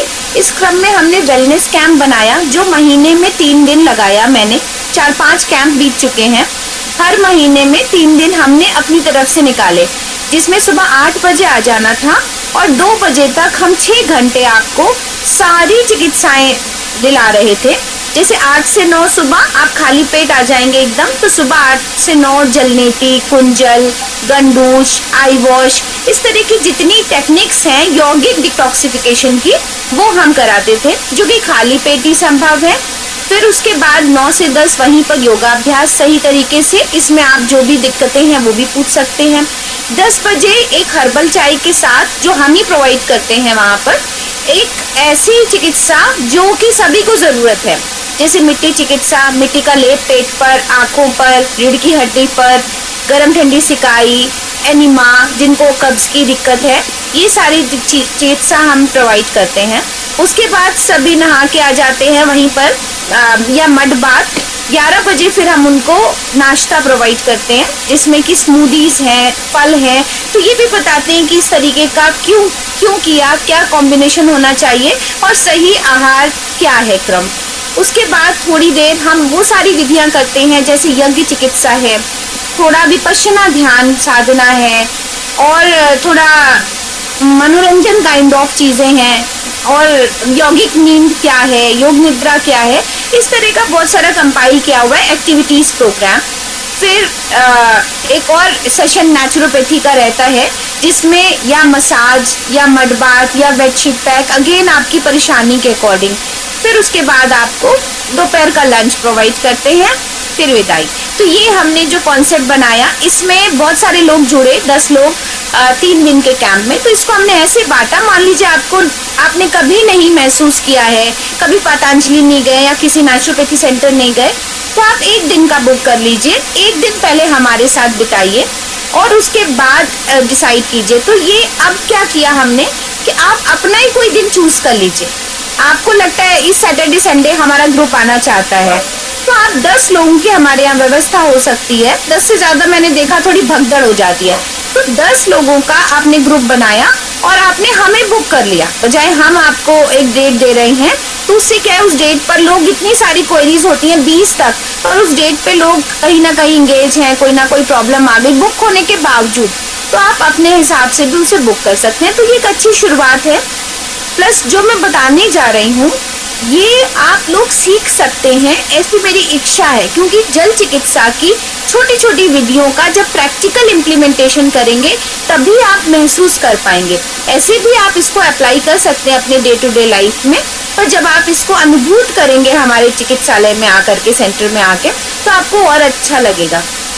तो सबसे पहले आपको बताएं, आपको पता ही है आप सभी को कि हमारे जो यूनिवर्स है, मतलब अर्थ है, अर्थ का 1/3 हिस्सा हमारा पानी का है, और हमारे शरीर में भी लगभग 70% वाटर है, 70 to 73%, और हमारी अर्थ भी ऑक्युपाइड है 70% वाटर से। तो पानी की उपयोगिता सबसे ज्यादा है, और सिर्फ जलोपवास करके इंसान बहुत महीनों तक रह सकता है और उसको कोई भी नुकसान नहीं होता जल उपवास। और प्राचीन काल में जल उपवास का बहुत महत्व था डिटॉक्सिफिकेशन में, और उपवास का मीनिंग ही था जलोपवास। आजकल तो उपवास का संदर्भ भी बदल गया है, हम सब खाते पीते उपवास रखते हैं, तो वो उपवास है ही नहीं। उपवास का मतलब है कि पूरे शरीर को, पूरे सारे सिस्टम को शांत कर दिया जाए, है ना। तो जब वो पूरा सिस्टम, हमारा डाइजेस्टिव सिस्टम बिल्कुल शांत हो जाए, बिल्कुल हजम करने के लिए कुछ हम ऊपर से ना डालें, तब जो भी गंदगी हमारे शरीर में जमा है, मल जमा है, वो सब धीरे धीरे अपने आप ही क्लीन होता है, शुद्ध होता है। अब बात करते हैं पानी की उपयोगिता। तो ये आपने देखा कि कोविड के दौरान हम लोगों ने सबने जलनेति सीखा। जलनेति का अभ्यास, जिसमें एक प्लास्टिक के लोटे को एक नॉस्ट्रिल से पानी डालते हैं, दूसरे से निकलता है, और दूसरे से डालते हैं, पहले से निकलता है। इससे वायरल इन्फेक्शन दूर हुआ और सभी को बहुत फायदा मिला। Simple cold and cough, migraine, sinus में हमारा जलनेति का उपयोग बहुत ही मायने रखता है और सभी को बहुत फायदा होता है। तो जलनेति जैसी विद्या, इसका कोई मतलब नहीं है कि आप किस उम्र में हैं, आसानी से सीखी जा सकती है। और अभी हमारे सेंटर में 94 इयर्स के जो गुरुजी हैं वो आए, और उन्होंने ये देखा कि वो सारी विधियां वो कर पा रहे थे, और बड़ा अच्छे से उन्होंने 6 घंटे हमारे संग बिताए। तो उम्र का हमारी प्राकृतिक चिकित्सा पे कोई प्रभाव नहीं पड़ता, ये आप आसानी से कर सकते हैं। हाँ, यौगिक चिकित्सा के क्रम में योग की कुछ विधियों को जरूर उम्र के साथ साथ ध्यान की तरफ जाना चाहिए, बजाय बहुत सारे स्ट्रेंथ या बहुत सारी ऐसी एक्सरसाइजेस पे। फिर दूसरा जो पानी का प्रयोग है, वो मुंह में पानी भर के और आंखों पर छींटे मारने का है, जिससे ताजगी भी आती है, और अगेन आपकी आंखों की रोशनी भी बढ़ती है, और साइनस के ब्लॉकेजेस भी खुलते हैं। तो मुंह में पानी भरना इटसेल्फ औषधीय पानी हो सकता है, तेल में मिला हुआ पानी हो सकता है, जिसको आयुर्वेद में गंदूश कहते हैं, कवल।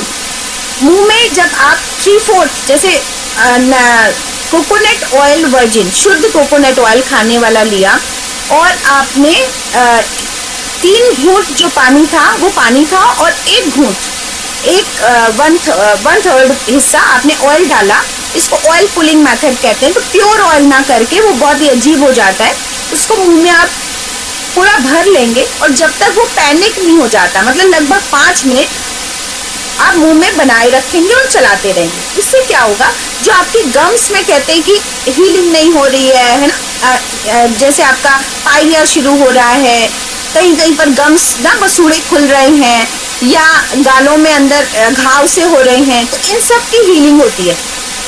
ऐसा आप सिर्फ ठंडे पानी से कर सकते हैं, ऐसा आप कोई भी हर्ब डाल करके भी कर सकते हैं, ठीक है। जैसे व्हीट ग्रास जूस, उसके द्वारा भी कर सकते हैं, तो आपके पूरे मुंह की हीलिंग होगी। बट सिर्फ कुल्ला नहीं, उसको आपको होल्ड करना पड़ेगा और धीरे धीरे चलाना पड़ेगा। पर ऐसी ही कोई चीज जो आपको हील करती हो, आपकी इनर म्यूकोसा को हील करती हो, और तब आप उसे स्पिट आउट कर दें, थूक दें 5 मिनट बाद, या जब आपका पैनिक होने लगे।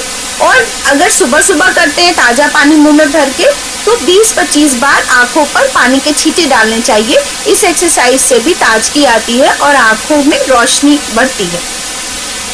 दूसरा, फिर इसके बाद जल चिकित्सा का उपयोग है भाप स्नान। भाप स्नान का एक पूरा कैबिन होता है, जो कि हमारे रोमकूपों को खोलता है और टॉक्सिन्स को बाहर निकालता है।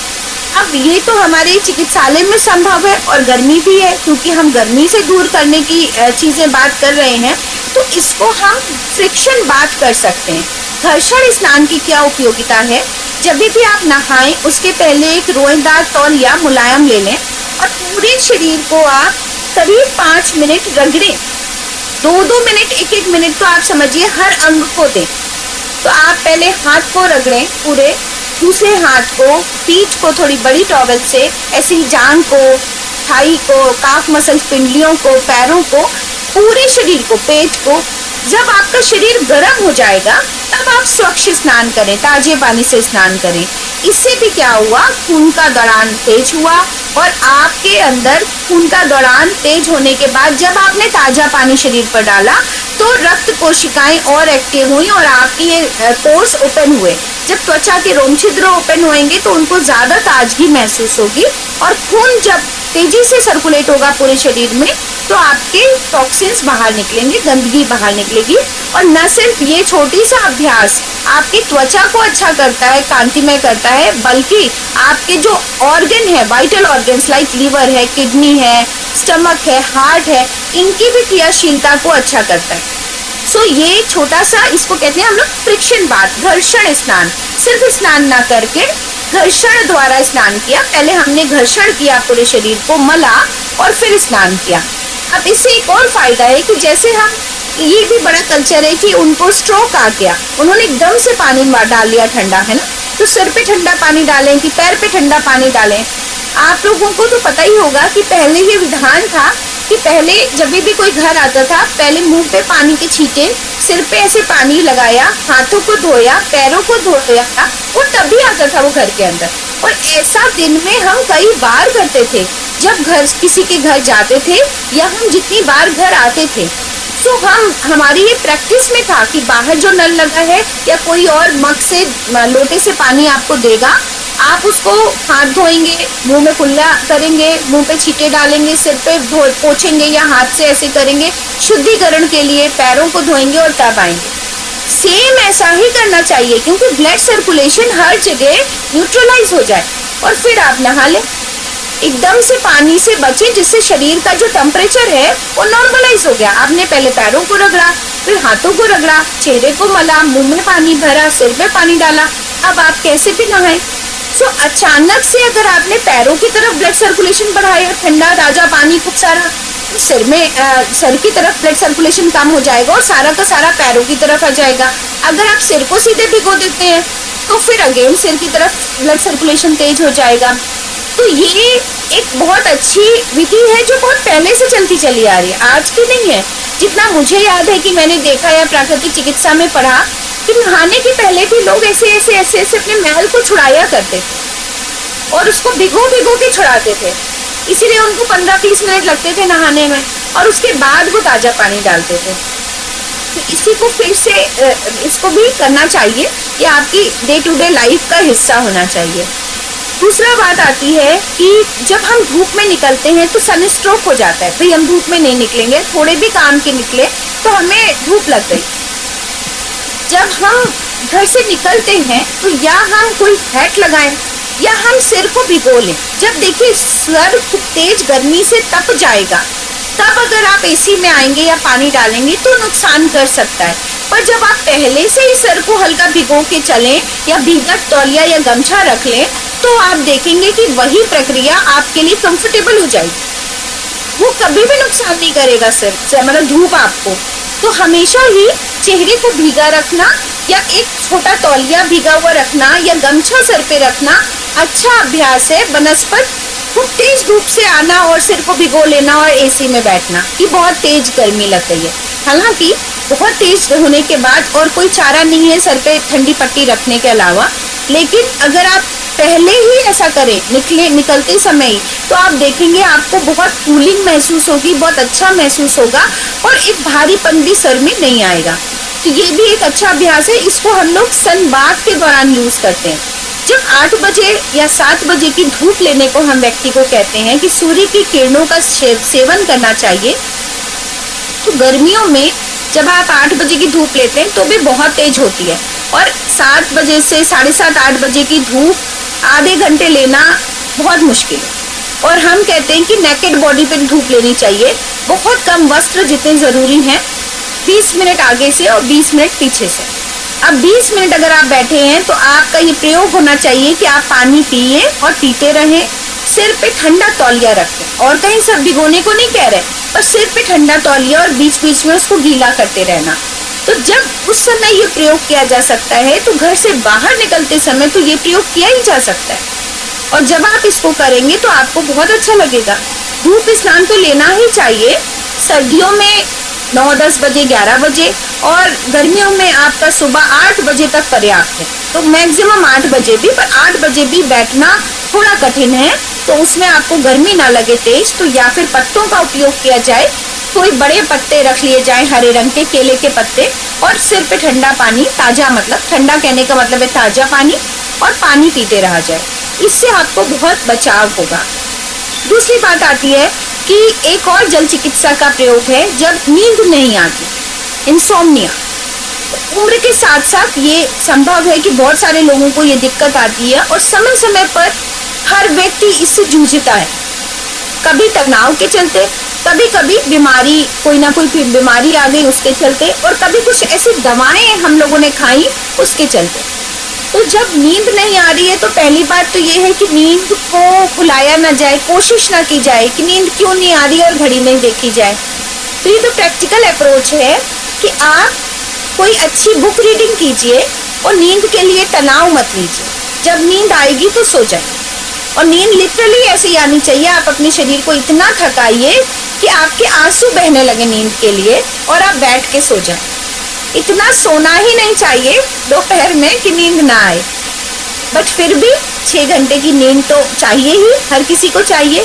अगर ऐसा हो रहा है तो पहले तो ये अभ्यास है कि हमें रोज नींद का इंतजार नहीं करना है। दूसरा, जल चिकित्सा में एक प्रयोग है, बाल्टी, गुनगुने पानी की बाल्टी में पैर डाल के बैठना है हमें, और पूरी बॉडी को कवर कर लेना है किसी भी शॉल से, जो कि हमारी बाल्टी को कवर कर ले, हमारे कंधे से लेके बाल्टी को कवर कर ले।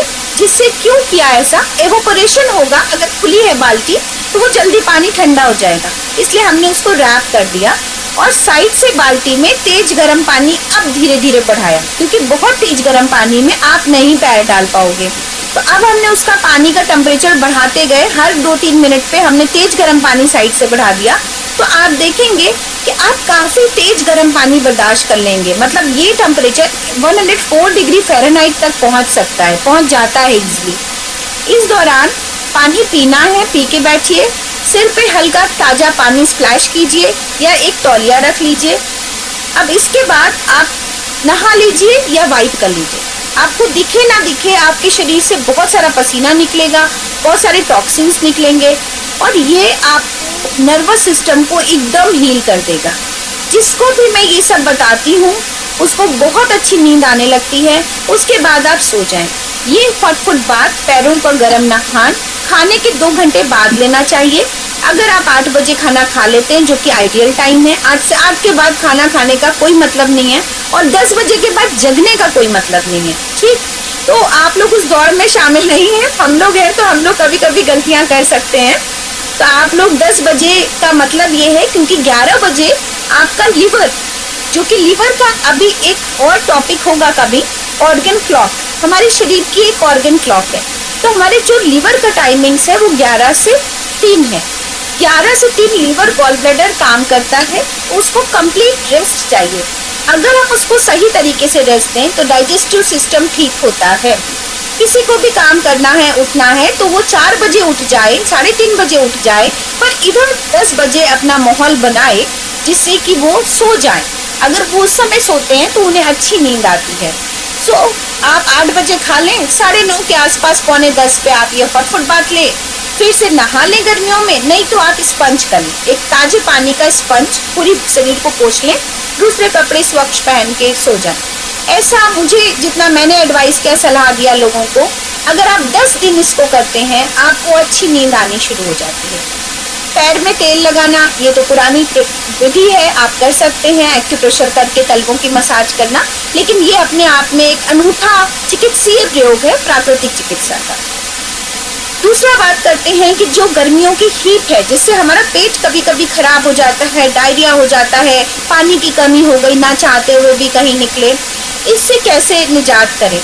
आपने देखा होगा पुराने समय में जितने भी एनिमल जानवर होते थे, या आज भी सॉरी पुराने समय में, वो पानी की तरफ भागते, और क्योंकि 4 पैर होने के कारण वो उनका ग्रेविटी है जो अर्थ के पास है, उनका जो पेट है वो पृथ्वी के निकट है, तो जड़त्व पृथ्वी और मैग्नेटिज्म और ठंडक पृथ्वी की उन्हें पहले मिलती है।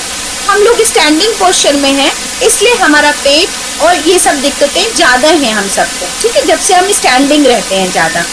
तो हमें अपने पेड़ों को पृथ्वी के निकट लाना है, पानी के निकट रखना है। अब ये कैसे पॉसिबल है? एक तो तरीका ये है कि पहले कि जब हम स्नान करते थे तो जलाशय और पूल वाले स्नान होते थे, है ना, ये ऐसे कौवा स्नान नहीं होता था कि हम शावर खुलाए और खड़े हैं तो पानी तो गिर ही रहा है ना। जो काम एक बाल्टी में आप टब में डाल दें और लेट जाएं, वही काम आप 10 बाल्टी गिरा लो, नहीं हो पाएगा शरीर ठंडा, ठीक है। तो पहले जो इतने पॉन्ड कल्चर थे, पूल कल्चर थे, वो ही सही थे। और आज की जो स्थिति है उसमें सबसे ज्यादा अगर काम का है तो बाथ टब। मैं हमेशा अपने लेक्चर्स में कहती हूँ कि आपकी ड्राइंग रूम से ज्यादा अपने बाथरूम पर ध्यान दीजिए, अपने बाथरूम पर खर्च कीजिए। हर एक सुविधा आपकी हो बाथरूम में, ड्राइंग रूम में नहीं। ड्राइंग रूम में तो लोग आके आपकी बुराई करके चले जाते हैं, परेशान, आप अलग होते हैं, खाना वाना खिला के उनको। बाथरूम की व्यवस्था, उसमें एक एनिमा लेने और देने की एनिमा लेने की व्यवस्था हो, एक बाथ टब हो, एक कटी स्नान का टब हो जिसमें आपका सिर्फ पेड़ों का हिस्सा आ सके, पैर बाहर हो, तो उसमें आप ताजा पानी भरें, बैठ जाएं, 20 मिनट बाद चल दें, तो जितनी पेड़ों की गर्मी है वो निकल जाएगी। बाथ टब में क्या है, पूरे शरीर में पानी बढ़िया, उसमें लेटिए, 20 मिनट निकल आइए। उसमें तरह तरह का नमक, हर्ब डाल सकते हैं आप, सीमेंटेड बना सकते हैं आप, बाथरूम के बाहर बना सकते हैं। 8 से 10 हज़ार की रेट में सिंपल बाथ टब आते हैं जो आप लगा सकते हैं। गर्म पानी तो जाड़ों में प्रयोग है, सादे पानी में इतना गजब की शक्ति है, अद्भुत शक्ति है, लेकिन आपको उसके अंदर जाना पड़ेगा। आप सोचिए आप अपने शरीर पे ऐसे ही पानी गिरा करके ठीक हो जाएं तो उतना उसका फायदा नहीं मिलता और पानी की वेस्टेज ज्यादा है। तो अब प्रैक्टिकल तौर पे क्या करना चाहिए, आप एक बड़ी टॉवल ले लें, तौलिया, उसके 4-5 फोल्ड कर लें, छोटा कर लें, उसको पानी से निकालें, ताजे पानी से निचोड़ दीजिए और उसको अपने पेड़ों पर रख लीजिए। अब कभी तो किसी का पेट बहुत बड़ा है, किसी को वजन कम है, कम बड़ा है, तो कौन सी ऐसी जगह है जिस पे रखना चाहिए, आपका नाभि। नाभि से 4 अंगुल ऊपर, 4 अंगुल नीचे, 4 बाएं 4 दाएं, इतनी बड़ी पट्टी बन जाए। अब इतनी बड़ी पट्टी अगर आप सिर्फ रुमाल भिगो के रखेंगे तो कहाँ आपके पेट की इतनी लेयर, मोटापा, अंदर अंग, और कहाँ रुमाल, ठीक है। तो आपको एक बड़ी तौलिए को कई फोल्ड करके छोटा करना होगा जिससे उसका वजन और उसकी नमी आपके शरीर को सोख सके। और उसको बार बार आपको निचोड़ने की जरूरत नहीं है, आप अच्छे से निचोड़ दो। रोल वाली तौलिए में अंदर पानी एब्जॉर्ब रहेगा, तो पेट पे आपने रखा और उसको 5 मिनट बाद फिर पलट दिया, फिर 5 मिनट बाद पलट दिया, फिर 5 मिनट बाद, तो उसकी लेयर्स को पलट दीजिए, वो एकदम गर्म धीरे धीरे हो जाएगी और आपको बहुत अच्छा महसूस होगा। ये प्रयोग आप स्वस्थ हैं तो भी करके देखिए। आप अगर पूरी तरह स्वस्थ हैं फिर भी आप अपने पेट पर ठंडी टॉवेल 30 मिनट से आधा घंटा, 30 मिनट कम से कम रखनी चाहिए। आप रख के देखिए, आप देखेंगे कि मैं तो समझ रहा था मैं ठीक हूँ, पर एक्चुअली तो मुझे अब ठीक फील हो रहा है। ऐसा ही होता है ना, वेलनेस स्कैन में भी ऐसा ही होता है, क्योंकि हमें अंदाजा ही नहीं है कि स्वस्थ, संपूर्ण स्वस्थ क्या है। हम तो उसी को स्वस्थ समझ रहे हैं जो हम स्वस्थ हैं। तो अभी माथे पर आपने ठंडी पट्टी रखी और पेट पर रखी और आप उसके बाद देखेंगे कि आपके अंदर थोड़ा अच्छापन महसूस हो रहा है, थोड़ा और हल्कापन महसूस हो रहा है, पेड़ू और साफ हुआ और हल्का हो गया। तो ये एक ठंडी पट्टी का प्रयोग था। दूसरा, मैंने स्पाइन पे भी बहुत सारे लोगों को हमने ठंडी पट्टी रखवाई है डिप्रेशन के कारण। कभी कभी हम अपने आप को इतना एनर्जेटिक फील नहीं करते, तो ये भी एक पानी का प्रयोग है कि हमने तौलिए को पतला लंबा करा। अभी क्या किया ना, चौड़ाई में टॉवल को 4 स्क्वायर बनाया था, है ना, 4 finger up down right left, तो इतनी बड़ी पट्टी बनाई थी। अभी हम क्या करेंगे, तौलिए को पतला और लंबा कर लिया, ठीक है, इतना पतला, और पूरी रीढ़ की हड्डी पे गर्दन के पीछे से लेके नीचे तक रख दिया, कपड़े उतार के। अब इसको भी ताजे पानी से निकाला था, निचोड़ दिया था, अब पानी टपक नहीं रहा है तो ठंड लगने की संभावना नहीं है। पर हाँ, पंखे और एसी में नहीं रहेंगे, 1 नंबर पंखा चलाएंगे, हवा हो, हवादार हो कमरा, उमस ना हो, बंद ना हो और तेज हवा ना आ रही हो, तो उस पे आपने रख दिया और दूसरे कपड़े से ढक दीजिए, बढ़िया ठंडा ठंडा लेटे रहिए।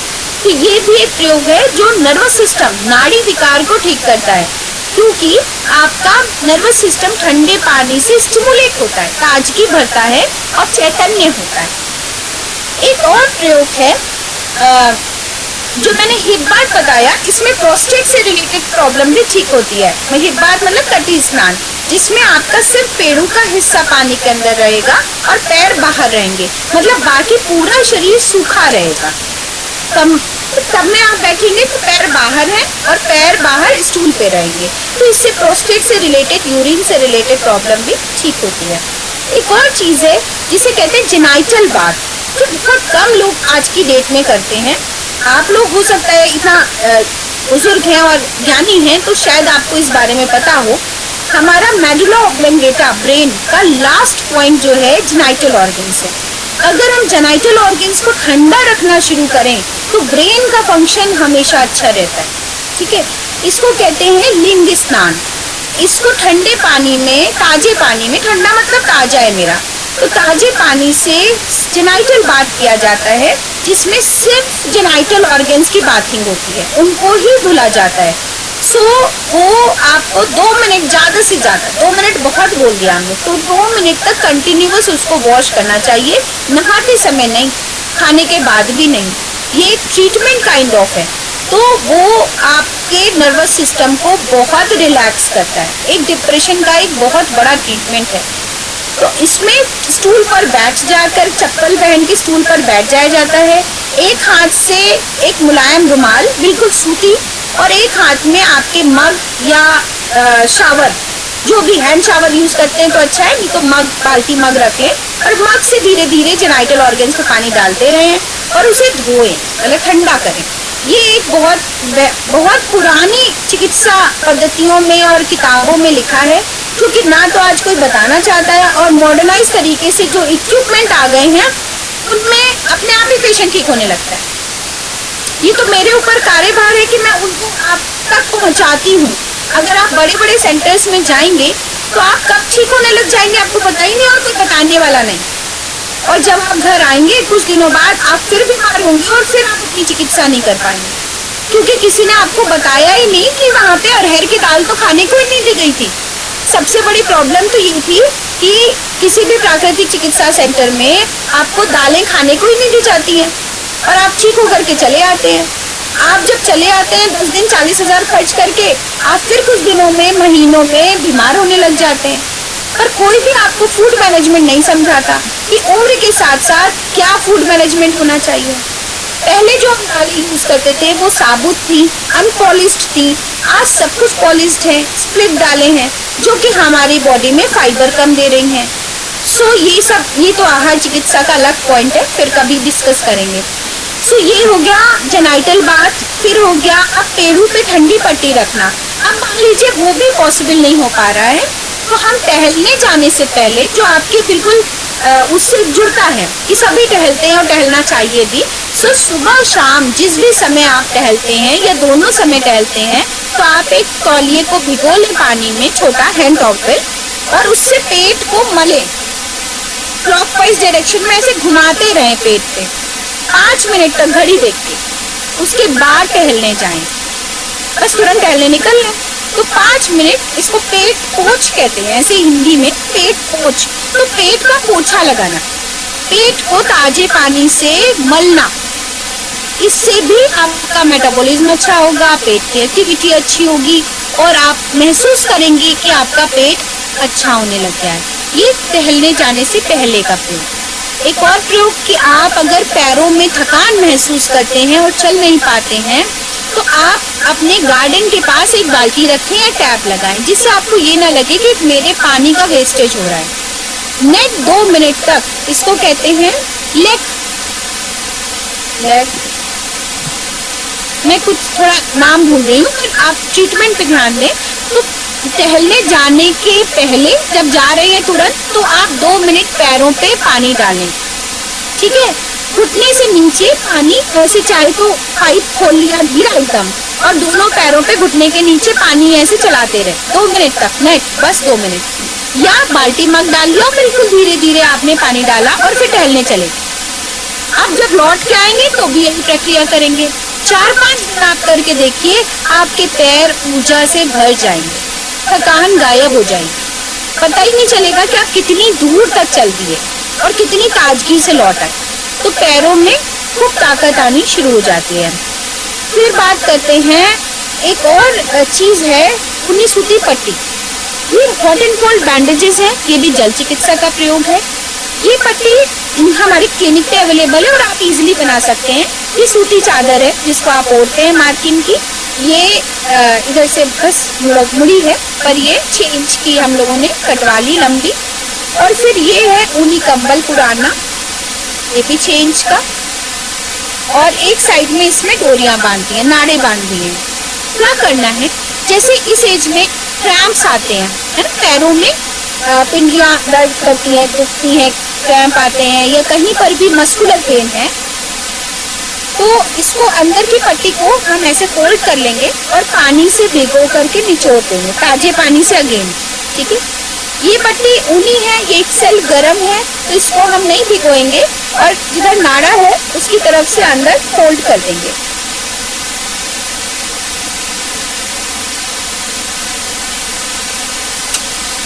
अब इस पट्टी को, ये भीगी हुई है, इस पट्टी को हमें जैसे पिंडियों में बांधना है, या घुटने में दर्द है घुटने में बांधना है, कोहनी में दर्द है, काफ मसल्स में दर्द है, तो हम जैसे हाथ पे एक एग्जाम्पल के तरीके से बता रहे हैं। तो हाथ पे बांधने के लिए हमने इसको ऐसे मोड़ा और ऐसे बांधना शुरू कर दिया। तो सिंपल हम लपेट रहे हैं, बस इस पट्टी को टाइट रखने के लिए हम घुमा दे रहे हैं। जैसे ये पट्टी ऐसे बांधते जा रहे हैं, तो ये सर्कुलर होकर के कहीं कहीं लूज हो जाएगी, तो हम इसको ऐसे मोड़ दे रहे हैं, 8 बना दे रहे हैं। समटाइम्स 2 बार जा करके हम इसको 8 बना देंगे ऐसे, तो ये टाइट हो जाएगी। इसको ऐसे फंसा दीजिए। ये तो अगर पिंडियों में बांधना है, मान लीजिए इतनी दूर पर बांधना है, या पेट पर बांधना है, पेट के लिए थोड़ी चौड़ी बनाते हैं, तो इसके ऊपर ही हम लोग ऐसे बांधेंगे कि अंदर की पट्टी खुली ना रहे। तो ऐसे ही इस पट्टी को इसके ऊपर बांध लेंगे। बस ये पूरी पिंडियों पे जैसे बंध गई, और ये जो नाड़े हैं, डोरियां, उससे हमने इसको टाइट कर दिया ऐसी पिंडियों को। उतना कसा जितना कसा आप बर्दाश्त कर पाए, और कहीं पे भी ऐसा नहीं हो पाए कि गीली पट्टी बाहर दिख रही हो, जिससे हवा लगे और ठंडक लग जाए। इसका ड्यूरेशन 45 मिनट 1 घंटा होता है। अगर मान लीजिए आपने इसको बांधा और आप सो गए, तो जब आंख खुले तब, तो लाइक ये गीजर है, ये स्विच ऑफ हो जाएगा, उसके बाद इसका फायदा बंद हो जाएगा, पर ये नुकसान नहीं करेगा। तो फायदे के लिए 45 मिनट बांधना है, और नुकसान होता नहीं, फायदा इससे कम में होगा नहीं। तो आप अगर बांधे हैं और आप कहें नहीं हम खोल दिया 10 मिनट में, तो वो फिर उसका फायदा आपको नहीं मिलेगा। साइंटिफिक सेशन में हम इसके अंदर क्या मैकेनिज्म हो रही है वो सब भी बताते हैं, पर मुझे लगता नहीं कि उतने गहरे में जाना चाहिए। जो लोग भी इन प्रैक्टिकल सेशंस को सीखना चाहते हैं, मान लीजिए हमने जो जो बताया, आप हमारे क्लिनिक में इसको महसूस करना चाहते हैं कि आप हमें कोल्ड टॉवल पैक दीजिए, आप स्पाइन पे कोल्ड पैक दीजिए, आप हमें हॉट फुट बाथ दे के दिखाइए, आप हमें ये पट्टियाँ बांध दीजिए आज, तो वो आप हमें 3 दिन का समय दे करके आ सकते हैं। सारी चीज़ें अपने ऊपर इम्प्लीमेंट कीजिए, नेचुरोपैथी महसूस कीजिए, सीखिए, और फिर अप्लाई कीजिए। ये बात क्या है, कब कैसा है, मैं बैठ के देख लूँ, कब खरीदूँ, तो वो भी सही है, वो भी तरीका हो सकता है। मुझे लगता है कि समय भी हो रहा है, और मैंने अपना ईमानदारी से आप लोगों को जितना आता था और जितना मैं आपकी उम्र के हिसाब से मैं चाहती थी कि आप तक बात पहुंचे, वो मैंने बताई है। So over to you. Thank you. बहुत अच्छा, बहुत बहुत सुंदर, बहुत सुंदर, थैंक यू। और नेचुरोपैथी जो है हम लोगों की उम्र में बहुत कारगर है, क्योंकि बहुत सारी जैसे इस उम्र में लोग कहते हैं कि एंटीबायोटिक भी नहीं लेने चाहिए, और भी दवाइयाँ उनके भी रिस्ट्रिक्शन लग जाती है। लोग डायबिटिक होते हैं तो ऐसी दवाएं भी नहीं ले सकते हैं, डायबिटीज की दवाएँ। तो नेचुरोपैथी और फिजियोथेरेपी ये सब चीज़ें जो है हम लोगों को मिलती हैं।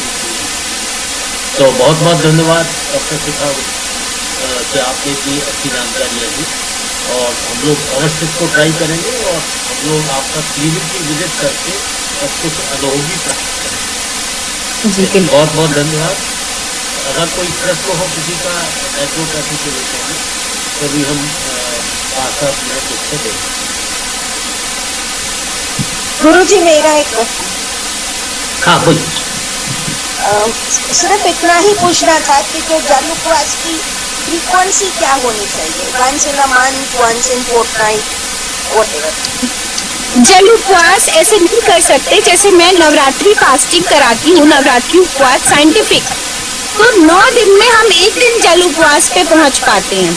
ठीक है, ये ऑनलाइन फ्री रहता है हमेशा। अगली बार मैं जरूर बताऊंगी, लिंक भेजूंगी गुप्ता जी को कि वो आप लोगों को भी भेजें, सब लोग जुड़े, और जो लोग भी कर पाए वो ही करें और बाकी लोग सीखें और समझें। तो इसमें पहले दिन अभी बताती हूँ।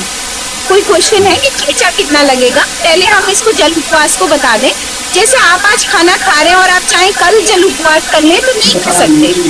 आपको सीवियर हेडेक, सीवियर कमजोरी होगी। आपको जल उपवास में पहुंचने में कम से कम 5 दिन चाहिए। पहले आप धीरे-धीरे करेंगे, फिर जूस पर रहेंगे, है ना, धीरे-धीरे सब्जियों को छोड़ेंगे, अनाज को छोड़ेंगे, फल को छोड़ेंगे, जूस पे आएंगे, फिर जूस पे फिर फल पानी पे आएंगे। अब इसका भी तरीका है कि आप सिर्फ वाटर पूरे दिन पीते रहेंगे। तो अचानक से जल उपवास नहीं कर सकते, ना करना चाहिए, शरीर को बहुत नुकसान होता है। ठीक है, और एक बार आगे जल उपवास में फिर आप 2 दिन 3 दिन तक बिता सकते, कोई दिक्कत नहीं। फिर धीरे धीरे आप खाने पे आए। अगर आप जल उपवास के बाद तुरंत छोड़ते हैं तो भी नुकसानदायक है। दूसरे, क्लिनिक में आने का खर्च जो है, ये जो मैंने वेलनेस कैंप की बात की जिसमें मैं 6 घंटे देती हूँ और खाना पीना हमारी तरफ से होता है, इसका 1 दिन का 1200 रुपए है और 3 दिन का 3000 रुपए, जिसमें आप सुबह 8 बजे खाली पेट आते हैं और 2-2:30 बजे हमारे क्लिनिक से जाते हैं। इसमें आप ग्रुप में आ सकते हैं, तो उसके लिए कुछ हम देख लेंगे जितना हो पाएगा। और जो पर डे का चार्जेस है, 1.5 से 2 घंटे आप बिताएंगे और ट्रीटमेंट लेंगे, वो 500 है।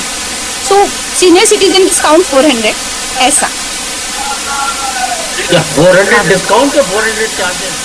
400 चार्जेस है। 400 डिस्काउंट। 400 डिस्काउंट कर देंगे तो कैसे? अरे एक चीज बताइए, ये जो उपवास जो हम करते हैं, तो जैसे मैं उपवास नहीं करता, उपवास जब करता हूँ तो एसिडिटी की प्रॉब्लम आ जाती है। तो एसिडिटी बढ़ने से फिर मुझे उपवास करने में असुविधा होती है, इसका क्या उपाय है? एसिडिटी इसलिए बढ़ती है क्योंकि आप मीठे फल खाइए, मीठे फलों पे उपवास कीजिए तो नहीं होगी, है ना। जैसे अनार है, केला है, उबला आलू है, इनको शामिल कीजिए। उपवास जब करते हैं, जैसे खाना हमने छोड़ा 4-5 घंटे, नहीं तो खाना छोड़ा ना, मतलब उपवास का जो लॉजिक है, जैसे एसिडिक बॉडी है तो उसमें आपको जैसे नारियल पानी है, हर 2 घंटे पे आपको कुछ ना कुछ लेना होगा और एल्कलाइन लेना होगा और मीठा लेना होगा, है ना। तो मीठे में खजूर भिगो दीजिए, दिन में 2 बार आप खजूर का पानी पीजिए, ऐसा।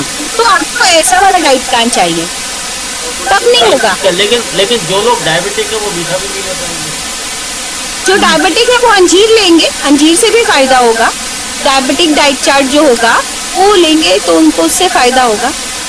अंजीर गर्मियों में ली जा सकती है, कोई प्रॉब्लम नहीं? भिगो के ली जा सकती है, 2 अंजीर भिगो के ले सकते हैं। जी धन्यवाद। डॉक्टर साहब, गुनगुने पानी से नहाना चाहिए कि नहीं नहाना चाहिए? गुनगुने पानी से? गुनगुने पानी से गर्मियों में नहीं नहाना चाहिए, ना तो गुनगुना पानी गर्मियों में पीना चाहिए। ताजा पानी पीना चाहिए, घड़े से ठंडा कर लीजिए, वो पानी पीना चाहिए। और ठंडे की तरफ रहेंगे तो ज्यादा फायदा होगा, क्योंकि पित्त का प्रकोप बढ़ जाता है और बहुत सारे लोग ये गलती करते हैं। हमारी बॉडी में पानी को ठंडा करने का कोई रेगुलेटरी सिस्टम नहीं है। गर्म पानी पीते तो उसको ठंडा करने का कोई सिस्टम नहीं है। हाँ, ठंडे पानी को गर्म बॉडी तब तक करेगी जब तक वो बॉडी टेम्परेचर के बराबर नहीं आ जाता। है ना। कोई भी चीज ठंडी खा लेंगे तो हमारी बॉडी का मेटाबॉलिज्म बढ़ेगा और वो तब तक कंपनसेट करेगा जब तक वो उसको न्यूट्रल नहीं कर लेता। जैसे ठंडा पानी शरीर पर पड़ा तो वो इसलिए अच्छा है क्योंकि हमारी बॉडी तेजी से काम करेगी, खून का दौरान तेजी से होगा कि उसको हम कंपनसेट करें। तो इसलिए वो ताजा पानी अच्छा है हमारे लिए। गर्म पानी तो कुछ कर ही नहीं रहा। Thank you. डॉक्टर शिखा, एक चीज और बताइए, ये आपके ये आपने जो बताया, बहुत सी आपने थेरेपीज का जो बताया, ये क्या यूट्यूब पे भी कुछ आपका है कि? जी, मेरा यूट्यूब चैनल है नेचुरोपैथ शिखा गुप्ता। नेचुरोपैथ शिखा गुप्ता, उसमें आप उसको सर्च करें, उसमें सारे क्लासेस की रिकॉर्डिंग्स हैं, नेचुरोपैथी के बारे में है, तरह तरह से बहुत सारा डालती हूँ। बहुत सारा अभी दूर भी हूँ, बहुत नहीं कर पाती हूँ, बट काफी कंटेंट आपको 350 वीडियोस हो गए हैं तो आपको कंटेंट मिल जाएगा उसमें। Thank you. तो डॉक्टर, ये पेट की पट्टी जो है वो खाना खाने के कितने अंतर पर हटनी चाहिए? 3 घंटे बाद, 3 घंटे बाद। पर मान लीजिए आपने खाया और आपको एसिडिटी हो रही है, आप कुछ भी देखिए फायदा होगा। ये 3 घंटे क्यों लेना समय? क्योंकि अगर आपको पूरा ठीक होना है, किसी चीज को ठीक करना है, तो खाली पेट करेंगे तो उसका फायदा है। पर जब आप भरे पेट करेंगे तो वो पट्टी उसी खाने को हजम कर देगी, है ना। तो जब वही हजम हो रहा है तो पट्टी को यूज कर सकते हैं। अच्छा, सम्मानित शिखा जी, मैं आपसे ये पूछना चाहती हूँ, किडनी के पेशेंट क्या ये सब कर सकते हैं?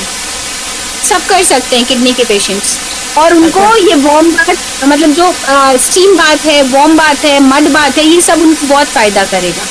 ठीक है। और दूसरी बात ये है कि आप बहुत गैप में आती हैं, जरा जल्दी जल्दी आया करिए। बहुत बहुत धन्यवाद आपका। डॉक्टर साहब, ये क्या डायबिटीज के 2 अंजीर रोज खा सकते हैं, भिगो कर? खा सकते हैं, खा सकते हैं। और मुनक्का? क्लब 35 क्या है आपके चैनल पे? मुनक्का भी खा? क्लब 35 लायंस क्लब के साथ मैंने महिलाओं के लिए एक प्रोग्राम शुरू करा है जिसको 4 साल हो चुके हैं। हर महीने की 6 तारीख को हम महिलाओं के लिए निःशुल्क चिकित्सा शिविर लगाते हैं, जो आप हमारे क्लिनिक में आके फ्री ऑफ कॉस्ट ट्रीटमेंट ले सकते हैं। एक live programme free of cost रहता है, और इस बार हम इंटरनेशनल योगा डे सेलिब्रेट कर रहे हैं सुबह 7 बजे। तो हर महीने की 6 तारीख को, मतलब हम महिलाओं के लिए, कि वो 35 वर्ष की अवस्था में ना रहें, 35 वर्ष की अवस्था में जागरूक हो जाए अपने स्वास्थ्य के लिए, हमेशा 35 ना रहे। 35 is the accurate stage to aware your body. जी, नाम ने मुझे अट्रैक्ट किया कि क्लब करो, और ही रखा थी सब्सक्राइब कर लो, देखते हैं। Thank you. तो ये तो जेंडर बायस हो गया। नहीं, आप लोग भी जुड़े, बट आप लोग भी जुड़े, बट आप लोगों के लिए और प्रोग्राम्स है ना, आओ बुढ़ापा सुखमय बनाए अभियान, ऐसा करके कुछ मन है चला रही हूँ। अब उस पे काम आप लोग जुड़ेंगे तो बिल्कुल होगा। चलिए, बहुत बहुत धन्यवाद। और मेरे ख्याल अभी समय हो रहा है, अब मैं श्री विजय गुप्ता जी को आमंत्रित करता हूँ। धन्यवाद गुप्ता जी। विजय गुप्ता, जाना तो नहीं हो गया? आवाज आ रही? हाँ, आवाज आ रही है। ज्ञान संगम की ऑनलाइन श्रृंखला की इस कड़ी में धन्यवाद प्रस्ताव करने का आज मुझे सौभाग्य प्राप्त हुआ। अध्यात्म संध्या की इस पावन बेला में अपने दोनों यशस्वी वक्ताओं का सभी भद्र जिज्ञासुओं के साथ साथ प्रायोजकों का आभार और धन्यवाद करते हुए प्रसन्नता का अनुभव कर रहा हूँ। मानस, भगवत गीता, वेद आदि शास्त्रों का ज्ञान आचार्य तुलसी ने मानस के आलेख में पेश किया। वही ज्ञान आज हमें अध्यात्म ज्ञान से समाहित ओजस्वी वक्ता श्री कैलाशनाथ त्रिपाठी जी द्वारा प्राप्त हुआ, जिसका आज का विषय था उन्नत मनुष्य जीवन के लिए रामचरितमानस का व्यवहारिक प्रश्न। जैसा कि आपने बताया कि मन की निर्मलता में जो विकार है वह सब मिट्टी में मिला देता है, इसलिए हमें अपने जीवन को संभालना होगा। कैसे? विषयों को जत्न करके हमें अपने जीवन को संभालना होगा। विषय रूपी विषय का अपमान करके हम वंचित हैं। विषयों की प्रधानता इंद्रियों से है, इंद्रियों की प्रधानता इंद्रियों से प्रधान इंद्रियों के देवता हैं, उससे प्रधान परमात्मा है, इसलिए उसी का आश्रय लेना है। प्रभु के चरणों में अपने को समर्पित करके ही हम विषयों पर विजय प्राप्त कर सकते हैं। संसार के प्रति आसक्ति मोह, भगवान के प्रति आसक्ति भक्ति। हृदय में प्रभु के अतिरिक्त कुछ भी नहीं रखना, ऐसा आपने बताया। प्रभु को प्राप्त करने के लिए अपने अहंकार की तिलांजलि देना है। नाम जप की आपने महत्ता बताई। आज तो ऐसा लगा कि आपने निरंतर शास्त्रों के श्रवण, अध्ययन, मनन और चिंतन के द्वारा अपने अंतःकरण में जो मनीषा की निष्पत्ति की है उसका स्मरण हो गया। भगवान के परम अनुग्रह से समर्थ एवं विद्वान वक्ता के द्वारा सरल, सरस एवं मधुर वाणी में मानस का प्रवाह चला। आत्म सुधार के लिए हमें स्वयं ही जुटना होगा।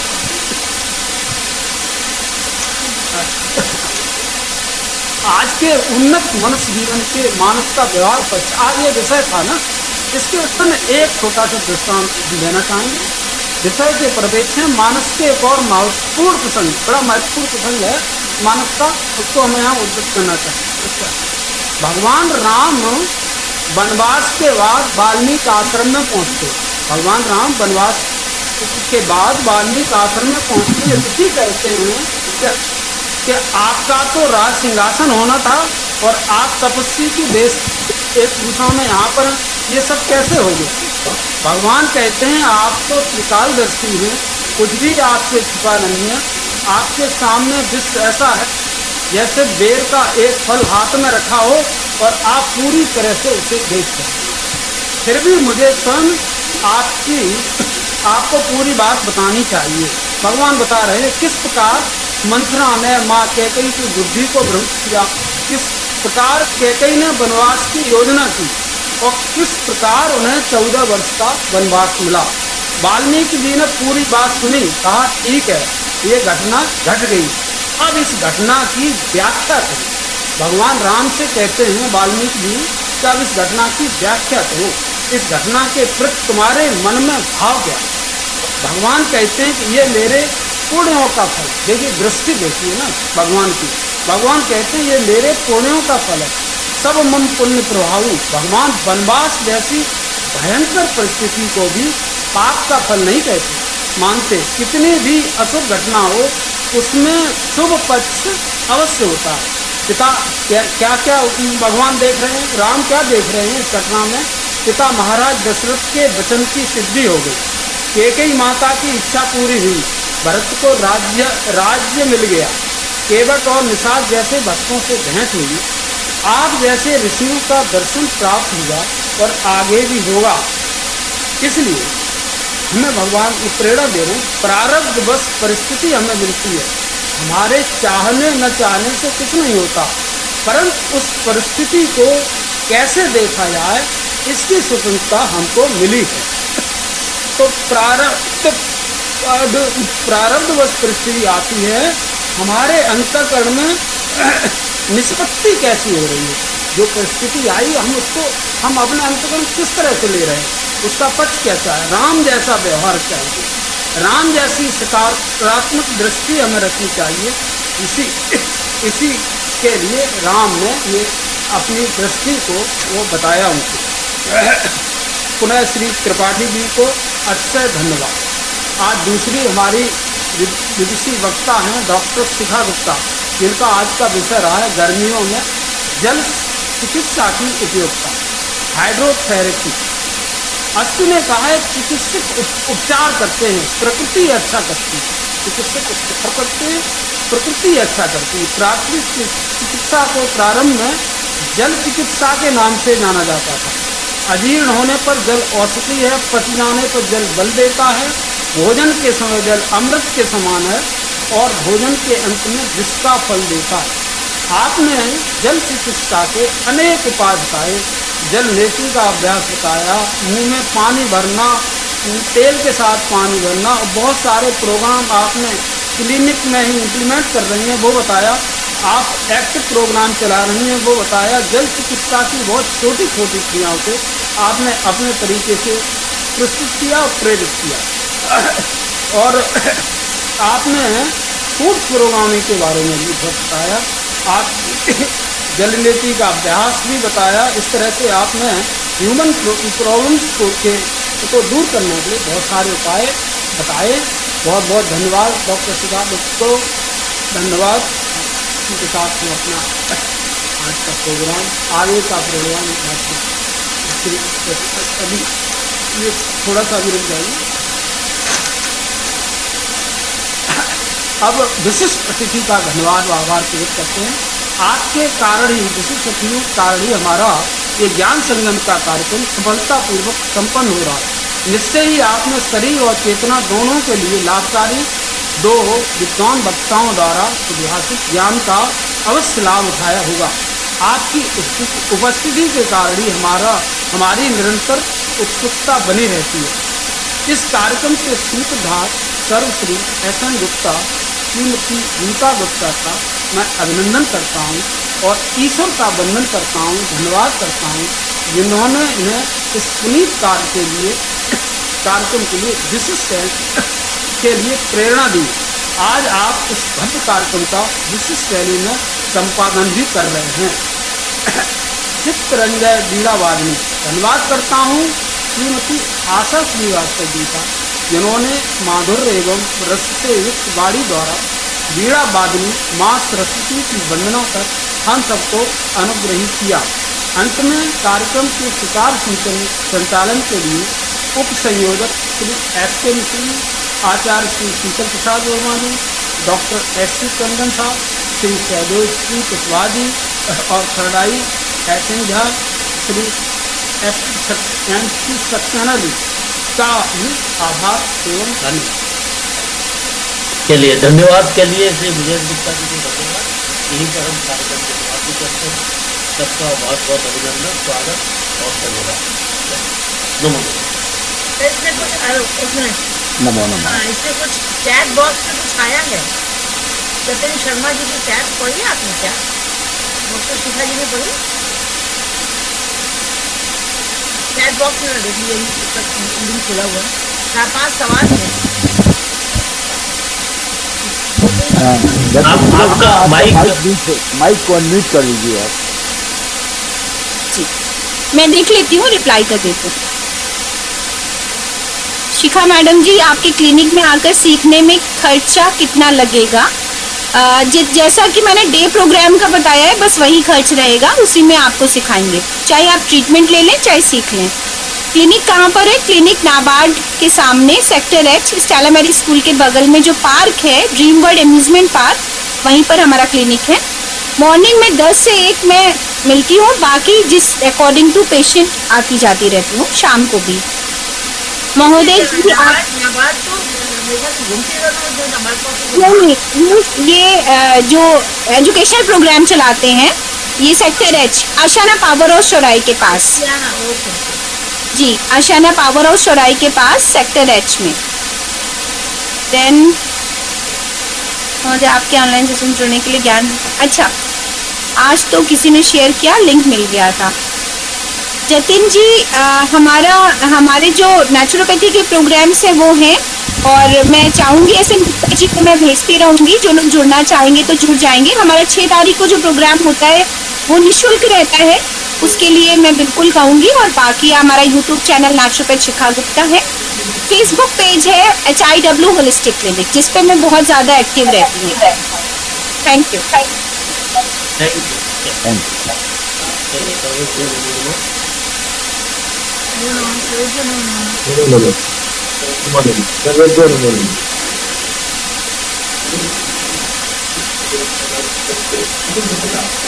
you.